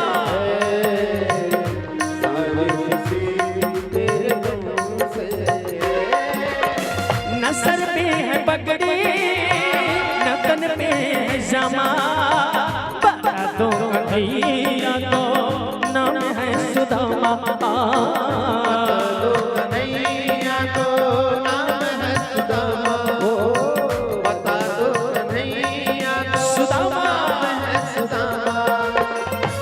सर पे है पगड़ी न तन पे है जामा, बता दो कन्हैया को नाम है सुदामा। सर पे है पगड़ी न तन पे है जामा, बता दो कन्हैया को नाम है सुदामा। सुदामा बता दो कन्हैया को नाम है सुदामा। सुदामा बड़े विनम्रता भाव से द्वारपालों को बोलने लगे, अरे द्वारपालों, एक बार मोहन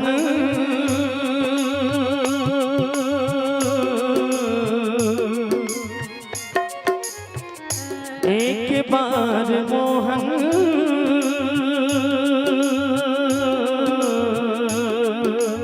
मोहन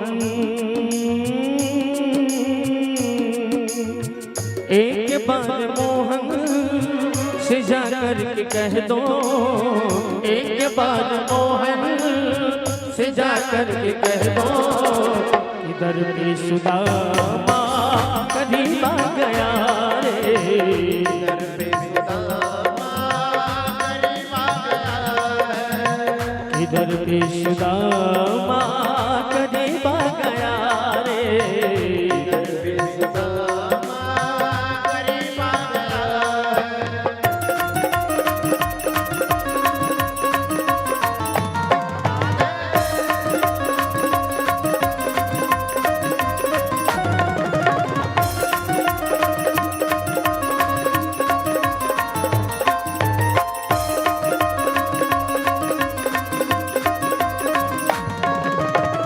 वो सुनते ही दौड़े चले आए मोहन, लगाया गले से सुदामा को मोहन। सुदामा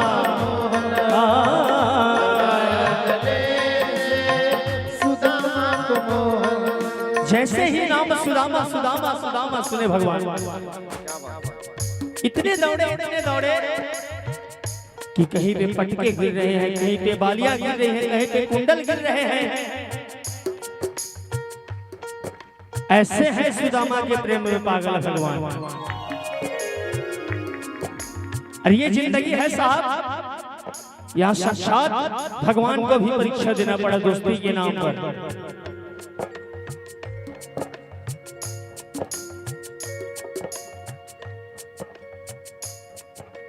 दोस्ती इम्तिहान लेती है, हाँ इम्तिहान लेती है। ओ दोस्ती इम्तिहान लेती है, दोस्ती इम्तिहान लेती है। दोस्तों की जान,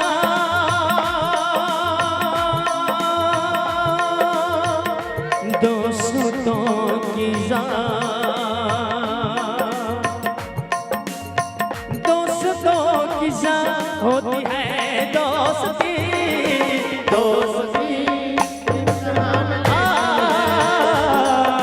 दोस्ती इम्तिहान लेती है। दोस्ती इम्तिहान लेती है, दोस्ती इम्तिहान लेती है।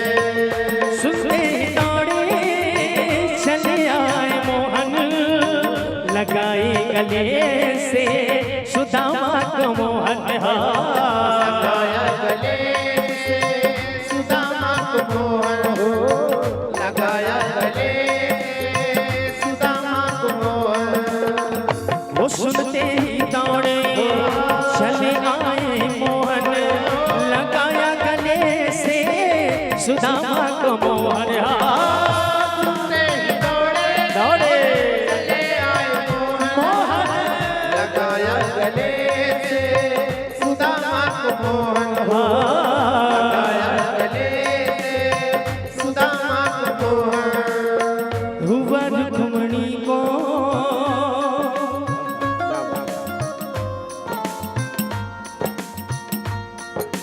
बहुत ही अचंभा,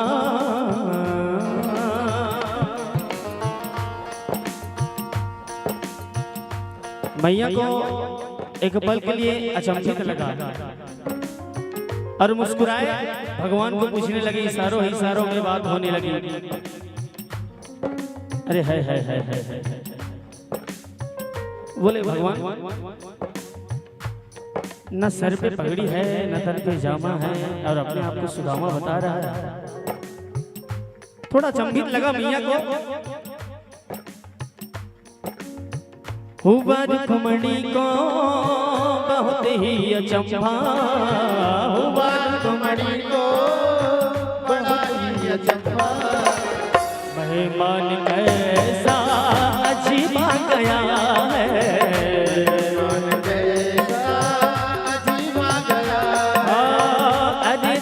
पालो कन्हैया से कह दो, अरे द्वार पालो कन्हैया से कह दो, इधर पे सुदामा करीब आ गया है, सुदामा करीब आ गया, इधर पे सुदामा करीब आ गया है, सुदामा करीब आ गया। एक फूल तेरे चरणों में रख कर,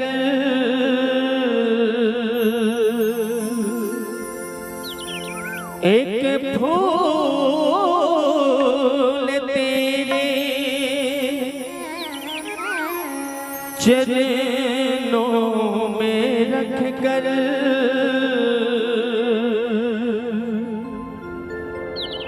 पूजूंगा तुझको मैं जिंदगी भर, मालिक दुआएं देना मुझको हमेशा,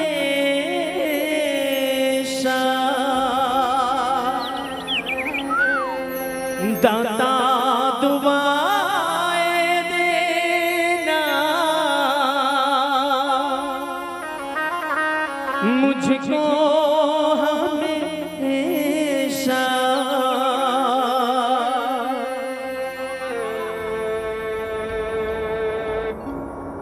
मेरे आंसू कहे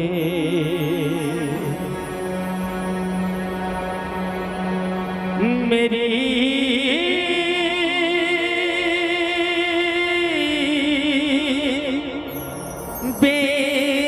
बेजुबानियां,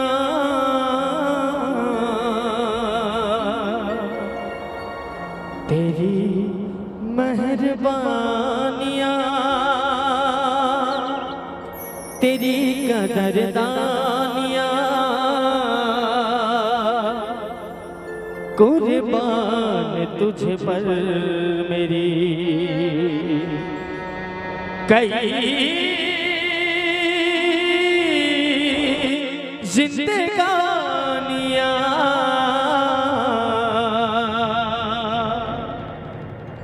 बोल बचपन के मित्र कृष्ण और सुदामा की राधे राधे।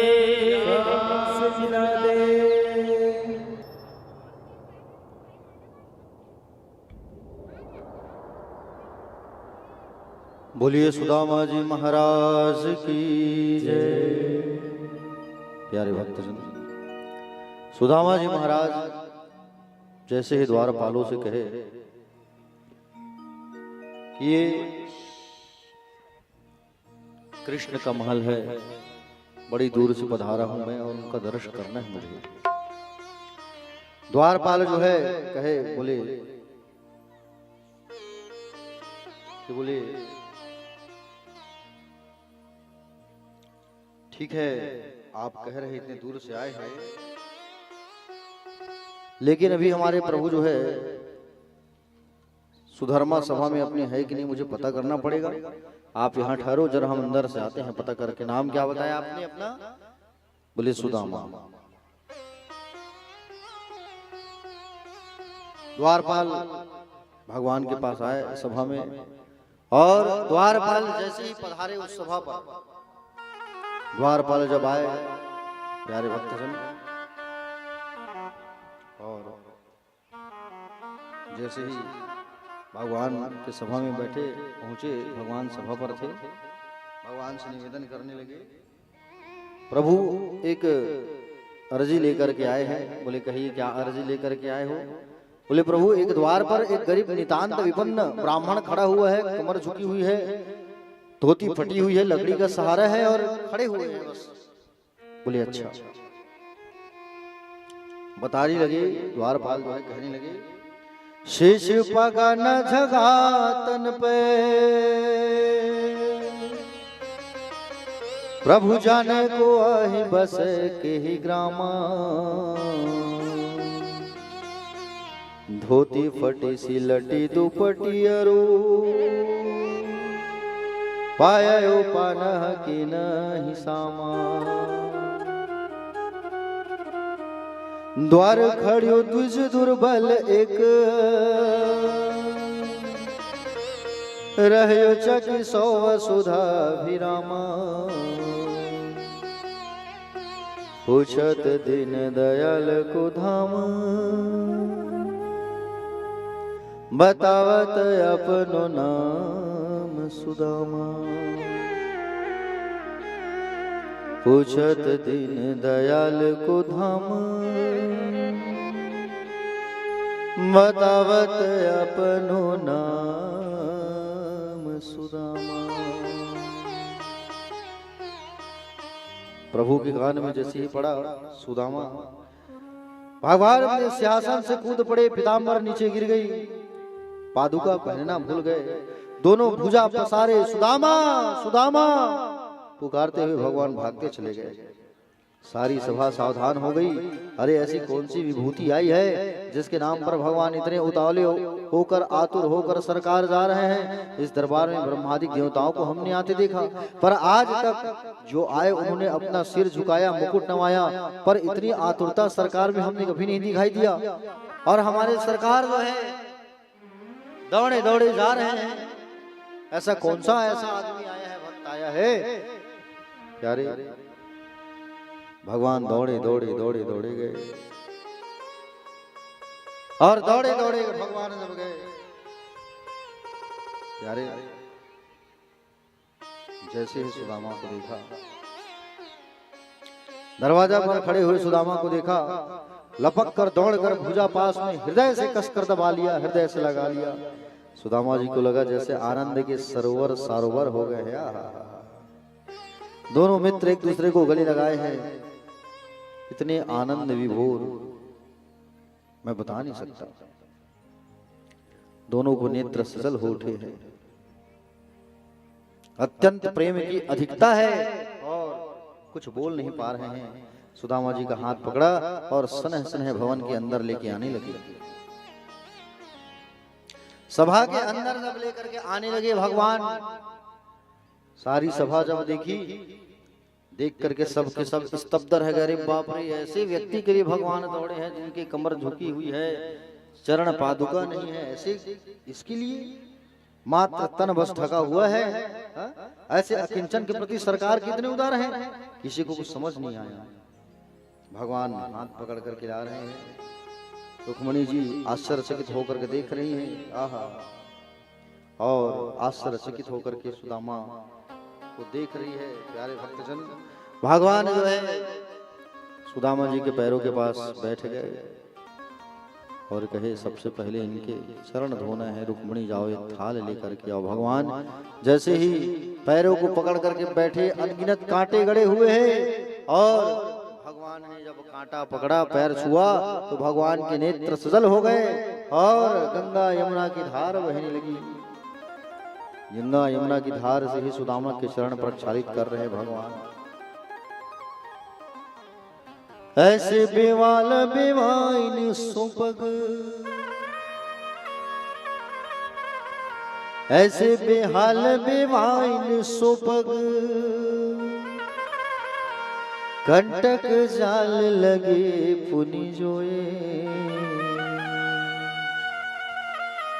हाय महादुख पायो सखा तुम,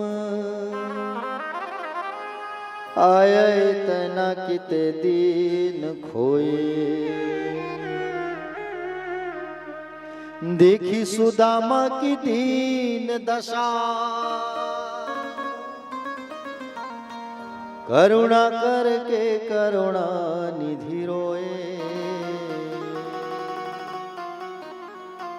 पानी परत को हाथ छुयो नहीं, ननन के जल सुपग धोए। पानी परत को हाथ छुयो नहीं, ननन के जल सुपग धोए।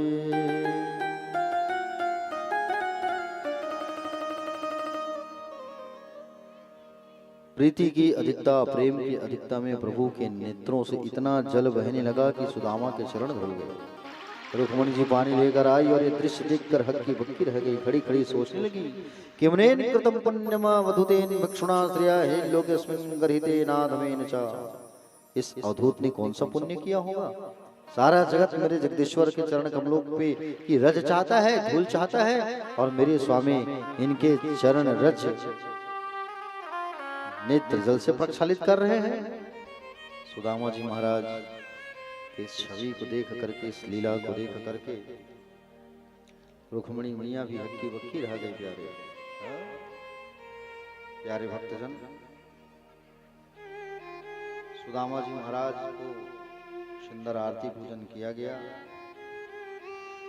और आरती पूजन करके उनको सुंदर कमरे पर लाया गया।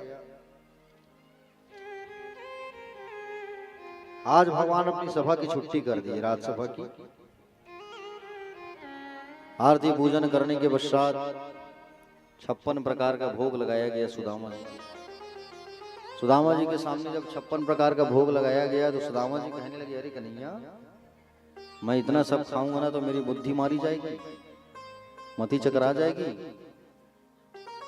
तुम कहते हो कि तुम कहते हो कि 56 भोग खाऊं। भगवान ने कहा, ये मेरा आशीर्वाद है, इसको प्राप्त करो। अरे ना कन्हैया, मुझे तो केवल तू नमक दे देगा ना, उस नमक से ही मेरा जीवन चल जाएगा। ये सब खाऊंगा तो मेरी मति मारी जाएगी। मुझे तो केवल तुम्हारा भक्ति चाहिए, आशीर्वाद चाहिए। प्यारे 56 भोग देख करके सुदामा जी का मन ऐसा नहीं किया कि टूट पड़ू खाऊं। प्यारे भक्तजन, दोनों के वेश में कितना अंतर है। एक मित्र ऐसा है जिसके चरणों में सोने की पादुका और एक मित्र के चरणों में चरण पादुका नहीं, ऐसा मित्रता है। बताइए प्यारे भक्तजन, भक्त वत्सल दीन बंधु दीननाथ भगवान गोविंद जो है सुंदर सुदामा जी को स्नान करवाए, अपने कमरे में लेके आए।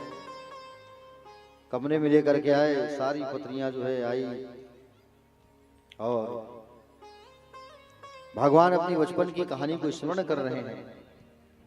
बचपन की उन लीलाओं को भगवान याद कर रहे हैं कि हम बचपने में गुरु जी के यहाँ जब थे आश्रम पर, सुदामा लकड़ी लेने जाते थे। एक बार भरी बरसात में आंधी तूफान में लकड़ी लेकर के आए, हम ईंधन लेके आए।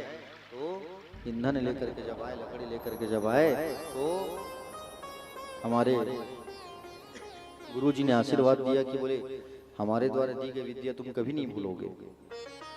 बचपन की बातें याद करने लगे। भगवान श्री कृष्ण कहते हैं, बोले सुदामा तुम वैराग्य पूर्ण बातें किया करते थे, तो तुम्हारे अनुकूल कोई पत्नी मिली कि नहीं मिली? बोले हाँ है। अच्छा अच्छा, क्या नाम है भाभी का? तो कहे सुशीला। अच्छा अच्छा, तुमने शादी की कि नहीं? मेरी पत्नी को तो तुम देख ही रहे हो, और तो सब आ ही रहे हैं आशीर्वाद लेने। भगवान की पत्नियां आई और आकर के आशीर्वाद लेने लगी, बारी बारी से सबके सब आशीर्वाद लेने लगे सुदामा जी से। प्रणाम। बोले मैं रुक्मिणी हूँ महाराज, आशीर्वाद। प्रणाम। बोले मैं कालिंदी हूँ महाराज, आशीर्वाद। प्रणाम, मैं सत्यभामा हूँ, आशीर्वाद। ऐसे ऐसे 400 पत्नियों को सुदामा जी आशीर्वाद देते देते देते देते देते देते देते देते देते देते देते देते थक गए। कहे कन्हैया इतनी सारी शादी किया है, तो एक भी शादी में नहीं बुलाया है? एक 8 में बुला लेते, बारात चले जाते। एक भी शादी में तुम नहीं बुलाया। मित्र जितनी शादी मेरी हुई है सब हड़बड़ी में हुआ है। बोले अच्छा अच्छा अच्छा। प्यारे भक्तजन,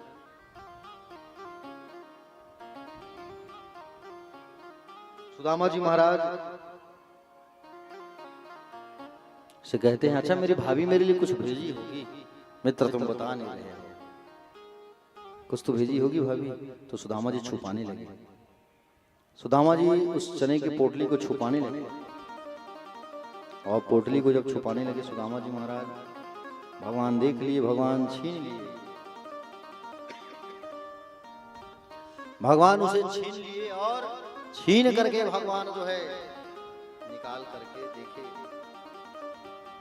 देखते ही जान गए कि भाभी कही थी कि मेरे यहाँ रोज एकादशी होता है।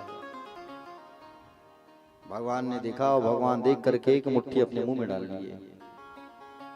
एक मुट्ठी अपने मुंह में डाले हैं, मानो प्रभु ने कह दिया कि स्वर्ग लोक की संपत्ति का सुख मैं सुदामा को दे दिया। दूसरी मुट्ठी जैसी मुंह में डाला, प्रभु ने मन में संकल्प कर लिया कि सारी पृथ्वी के एक छत्र सम्राट को जो सुख मिलता है वो मैं सुदामा को देता हूँ। तीसरी मुट्ठी डालने लगी तो मैया ने हाथ पकड़ लिया। बोले प्रभु कच्चे चावल है, खाओगे तो पेट में दर्द होगा, ज्यादा नहीं खाना चाहिए,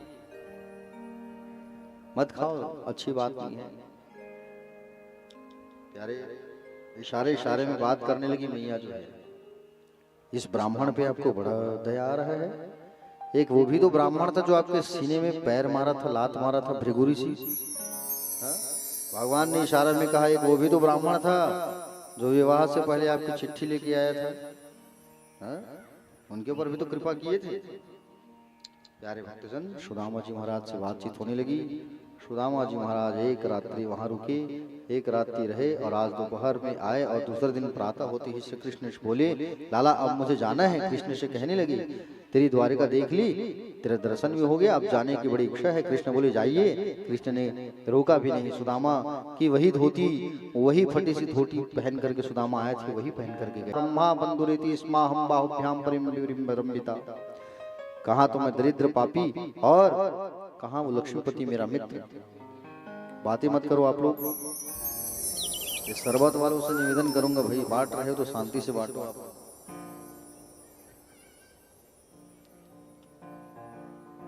बातचीत नहीं करिए।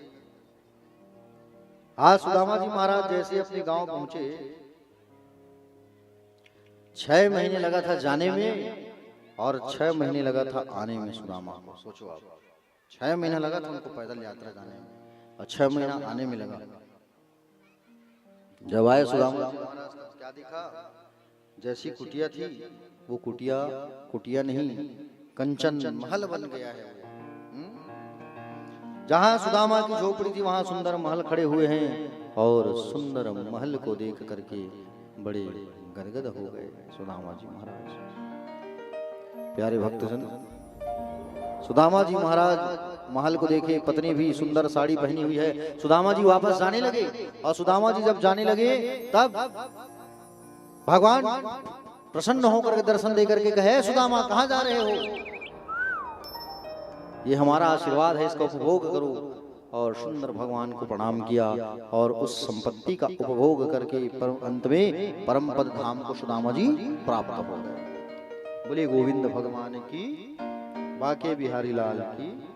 आज भगवान को, आज श्री कृष्ण को आज ब्रजमंडल में रहते पूरे 100 वर्ष हो गए। कितने वर्ष हो गए? 100 वर्ष।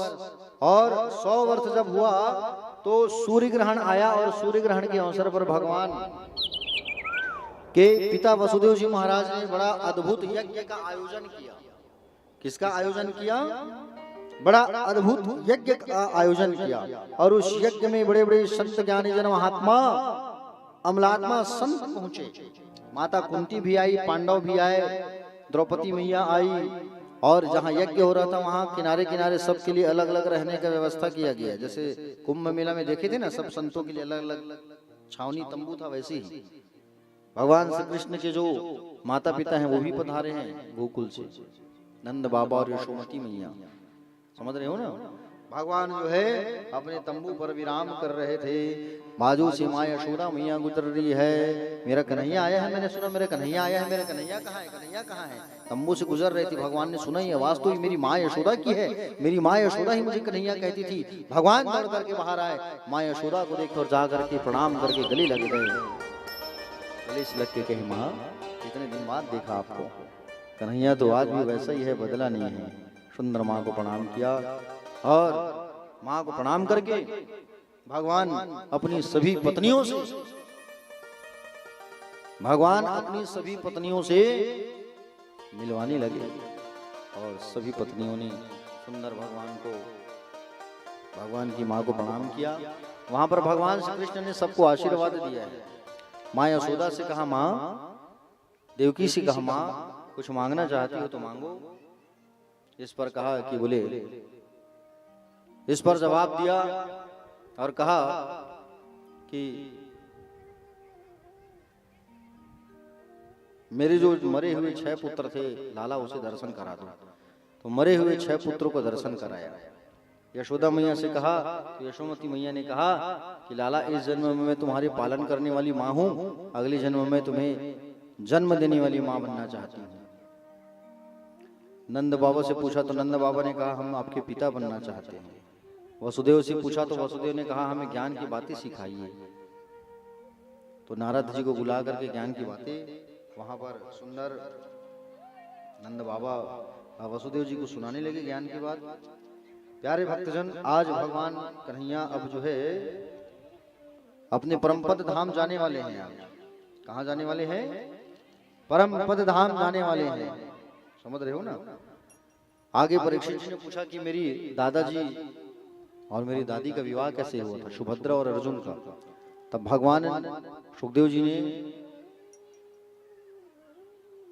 श्री सुखदेव जी ने बताया, क्या बताया? श्री सुखदेव जी महाराज ने बताया, सुखदेव जी महाराज ने कहा कि बोले आपकी बहन, बोले आपकी दादी सुभद्रा का विवाह तुम्हारे बोले नाना बलराम जी करना चाहते थे। किससे? दुर्योधन के साथ। भगवान श्री कृष्ण के बाद मंजूर नहीं था कि मेरी बहन का शादी दुर्योधन के साथ हो। और भगवान श्री कृष्ण ने अर्जुन को अपने घर दंडी स्वामी का रूप बना करके बुलाया भोजन कराने, और अर्जुन को कहा दिया था कि रथ खड़ा है, बहन को लेकर भाग जाना। उस समय दाऊ जी सभा में थे और कन्हैया जो है खाना खाने बैठे थे, परोस रहे थे दंडी स्वामी को। भगवान कन्हैया भी गया, उतने में अर्जुन लेके फरार। दाऊ जी भैया को बड़ा गुस्सा आया, दाऊ जी दौड़ाने लगे मारने के लिए। दाऊ जी को बताया कन्हैया ने कि वो अर्जुन था। बोले इतना प्रपंच करने की क्या आवश्यकता थी?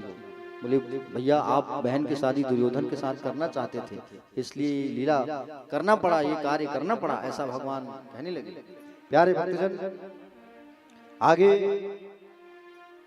एकादश स्कंद पर भगवान जो है अपने सुपुत्रों को बताने लगे कि देखो बेटा, तुम कभी ब्राह्मणों का अपमान मत करना, संतों के अपमान मत करना। तुम्हारे पास धन दौलत है, तुम सुंदर हो, युवा हो, लेकिन दिमाग से काम लेना। भगवान के जो पुत्र पौत्र थे वो उद्दंड हो गए थे, और भगवान पृथ्वी का भार उतारने के लिए जन्म लिए हैं, उतार लिए हैं। और पृथ्वी पर भार रख करके भगवान नहीं जा सकते, भार मुक्त करके जाना चाहते हैं भगवान। तो भगवान ने जब बच्चों को समझाया कि ब्राह्मणों की सेवा करना, गौ माता की सेवा करना, तो ये भगवान की बात को हल्के में ले लिए, उड़ाने लगे, हंसी उड़ाने लगे भगवान का। और भगवान का जब हंसी मजाक उड़ाने लगे प्यारे भक्तजन, और भगवान का जब हंसी मजाक उड़ाने लगे तो उतने में जैसे ही हंसी मजाक उड़ाने लगे भगवान की बातों का, तो भगवान ने कहा सबको भुगतना पड़ेगा। क्या करना पड़ेगा? भुगतना पड़ेगा सबको, ऐसा कहा। और भगवान ने अपने बच्चों को एक बार, उनके बच्चे जो है प्रभास क्षेत्र गए। प्रभास क्षेत्र कहते हैं गुजरात में, जहाँ सोमनाथ जी है, द्वारकाधीश जी का मंदिर है। उस प्रभास क्षेत्र पर बड़े बड़े संत महात्मा विराजमान होते हैं। दुर्वासा, कण्व, भृगु, अंगिरा, क्रतु, बृहस्पति, है ना, तो विश्वामित्र जी आदि सब संत महाराज वहाँ विराजमान रहते हैं। भगवान के पुत्र पौत्र जो हैं उन ऋषियों के पास गए परीक्षा लेने के लिए। भगवान के जो नाती लोग थे, बेटे लोग, वो लोग क्या किए, सांब जो था जाम्बवती का बेटा, उसके गर्भ में कपड़े की पोटली को बांध करके नारी बना करके प्रणाम करने गए संतों का आशीर्वाद लेने। संतों को प्रणाम करने लगे और संतों का प्रणाम करने लगे, पूछने लगे बताओ इसके गर्भ से लड़की होगा लड़की होगा, लड़का होगा लड़की होगा। दुर्वासा जी के पास गए प्रणाम करने। दुर्वासा जी क्रोध वाले हैं, गुस्सा में जान गए, तुम लोग जो है जानबूझ के नाटक कर रहे हो, जाओ तुम्हारे गर्भ से लड़का लड़के नहीं, तुम्हारे गर्भ से लोहे का मूसल जन्म लेगा। लोहा का मूसल, मूसल देखियो नीचे खलबत्तक कुत्ते हो, तो लोहे का मूसल जन्म लेगा। और वो लोहे का जो मूसल है, उस लोहे के मूसल से ही तुम सबका सर्वनाश हो जाएगा। जितने तुम लोग यदुवंशी हो, सारे यदुवंशियों का सर्वनाश हो जाएगा। और श्राप देते, श्राप मिलते ही डर गए। समुद्र किनारे आए, समुद्र किनारे आए, निकाले कपड़ा, कपड़ा कहाँ, लोहा निकला। अब वो लोहा कहे फेंक देते हैं, लेकिन कहाँ फेंकेंगे, उसको श्राप मिल गया है लोहा को, दुर्वासा जी का। वो लोहा को आके समुद्र किनारे पत्थर से घर्षण करने लगे। घर्षण करने लगे तो कटुली बोले छोटे छोटे नुकीली नुकीली नुकीली नुकीली घास जो है उत्पन्न होने लगा। नुकीली नुकीली घास, और नुकीली नुकीली घास जो है जो उत्पन्न होने लगा, एरका नाम का घास उत्पन्न हुआ। सारे भगवान के वंशज उस घास को उखाड़ उखाड़ के मारने लगे, एक दूसरे को मारने लगे, मारने लगे, मारने लगे, मारने लगे, मरते गए, मरते गए, मरते गए। छोटा सा लोहा कण था, उसे फेंक दिए थे समुद्र में, उसे एक मछली निकल गई थी। मार्ग में आगे चल करके एक शिकारी आया, बहेलिया आया और जाल फेंका समुद्र में। समुद्र में जाल फेंका तो जाल में वो मछली पकड़ी गई, और जैसे ही मछली को जब फाड़ी तो मछली से क्या निकला, लोहे का चमकता हुआ वो लोहा का कण, जिसे वो जन नाम का बहेलिया जो है बाण बना लिया। क्या बनाया?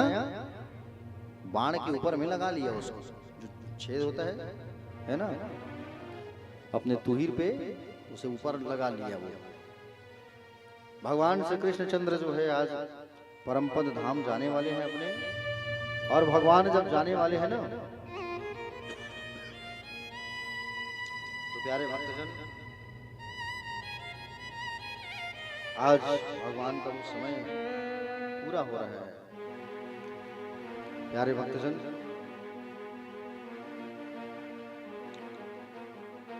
यादवों को प्रभास क्षेत्र जाते हुए देख करके उद्धव जी भगवान के पास आए, और भगवान के पास आकर के उद्धव जी को मालूम चल गया था कि भगवान जाने वाले हैं।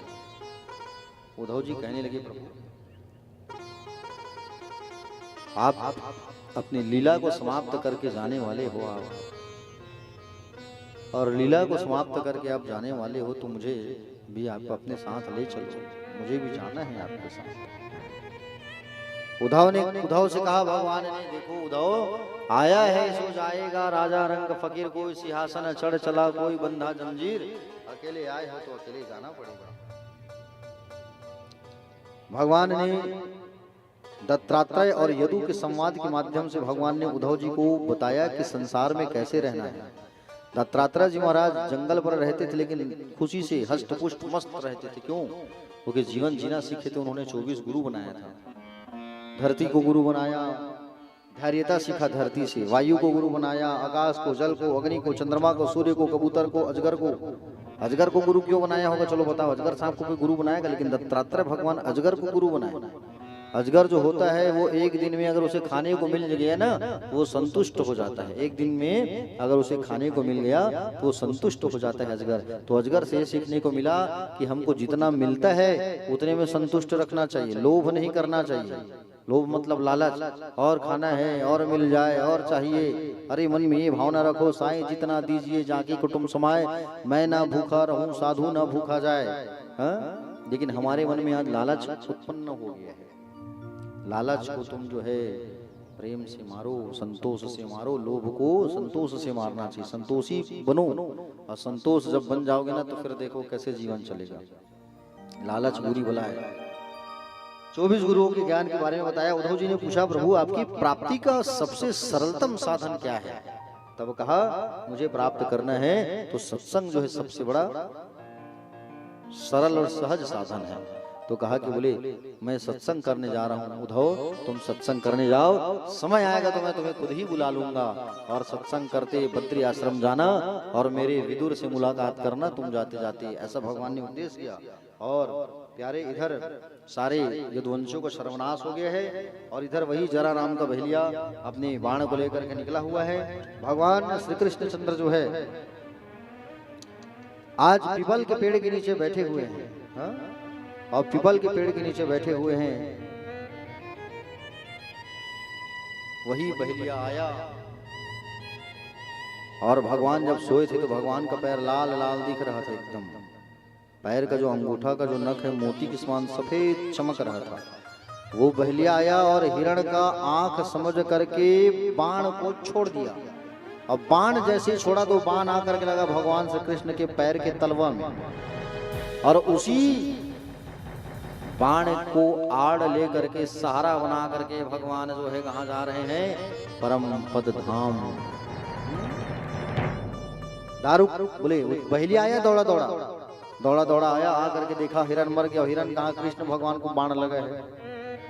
भगवान मुझे गलती हो गई, माफ कर दो प्रभु, मुझसे बहुत बड़ी गलती हो गई। बोले नहीं तुम डरो मत, जो कुछ भी हुआ है वो मेरी इच्छा से हुआ है। तुम पूर्व जन्म में बाली थे और मैं राम था।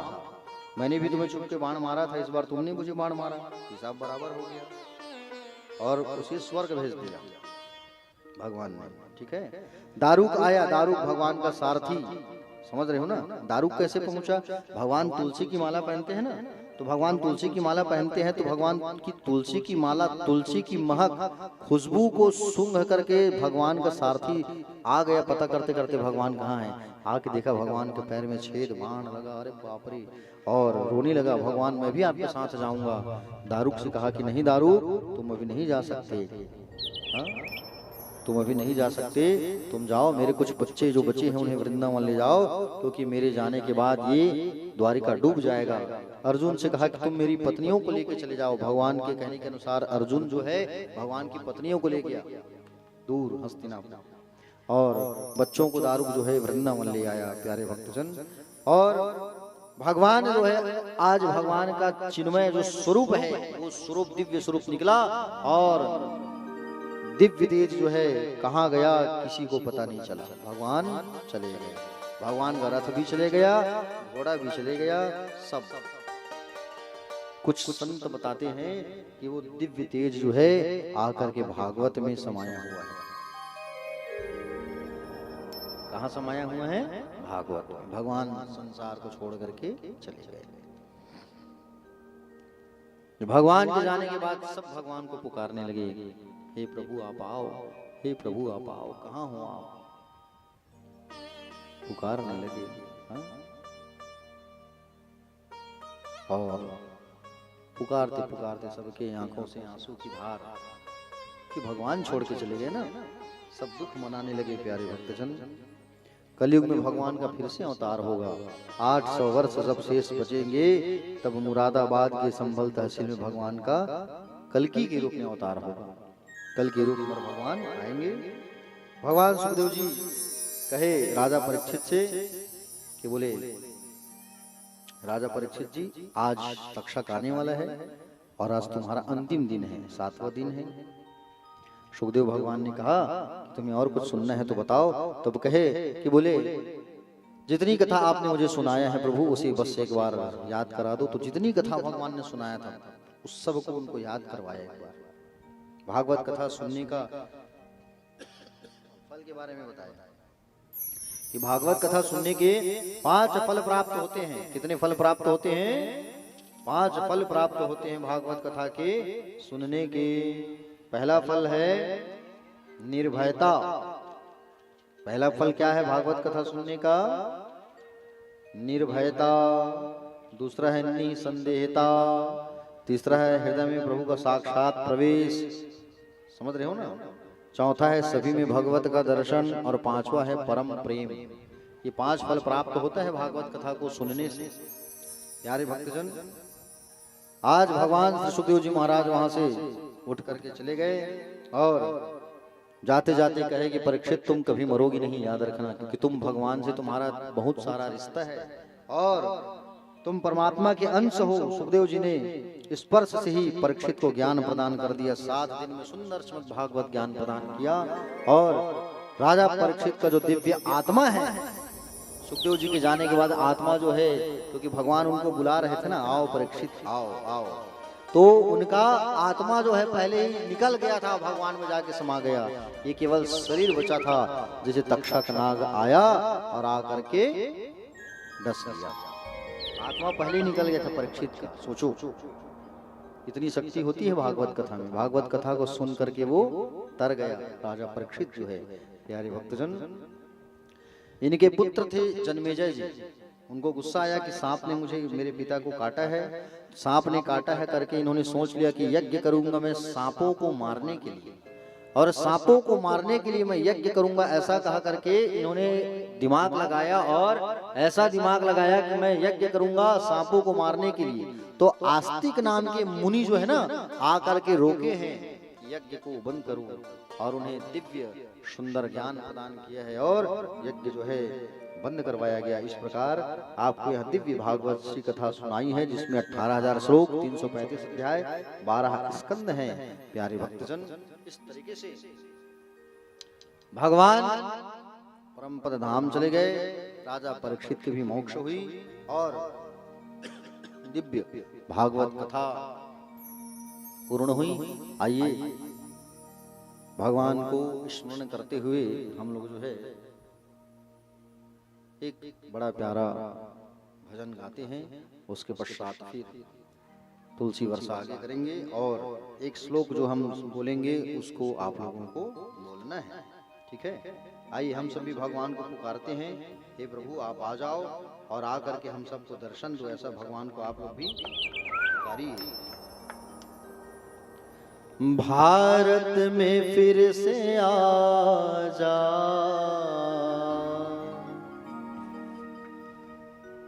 गौआ चराने वाले, गौआ चराने वाले। भारत में फिर से आ जा, गौआ चराने वाले, गौआ चराने वाले। भारत में फिर से आ जा, गौआ चराने वाले, गौआ चराने वाले। सोतों को फिर उठा जा, गीता के गाने वाले, गीता के गाने वाले। सोते को उठा जा, गीता को गाने वाले, गीता के गाने वाले। भारत में फिर से आ जा, गौआ चराने वाले, गौआ चराने वाले। भारत में फिर से आ जा, गौआ चराने वाले, गौआ चराने वाले।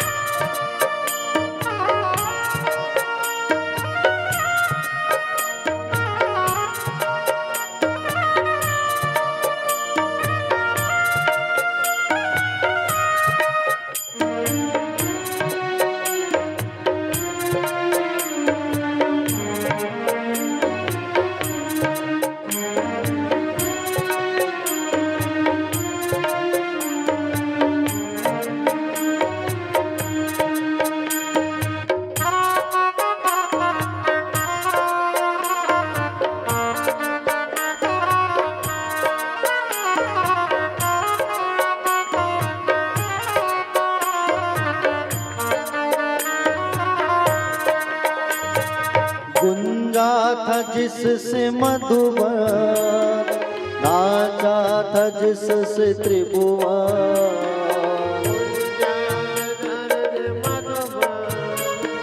नाचा था जिसमें त्रिभुवन, गुंजा था जिसमें मधुवन। नाचा था जिसमें त्रिभुवन, गुंजा था जिसमें मधुवन। नाचा था जिसमें त्रिभुवन। वो तान फिर सुना जा बंसी बजाने वाले, बंसी बजाने वाले। भारत में फिर से आजा गौआ चराने वाले, गौआ चराने वाले।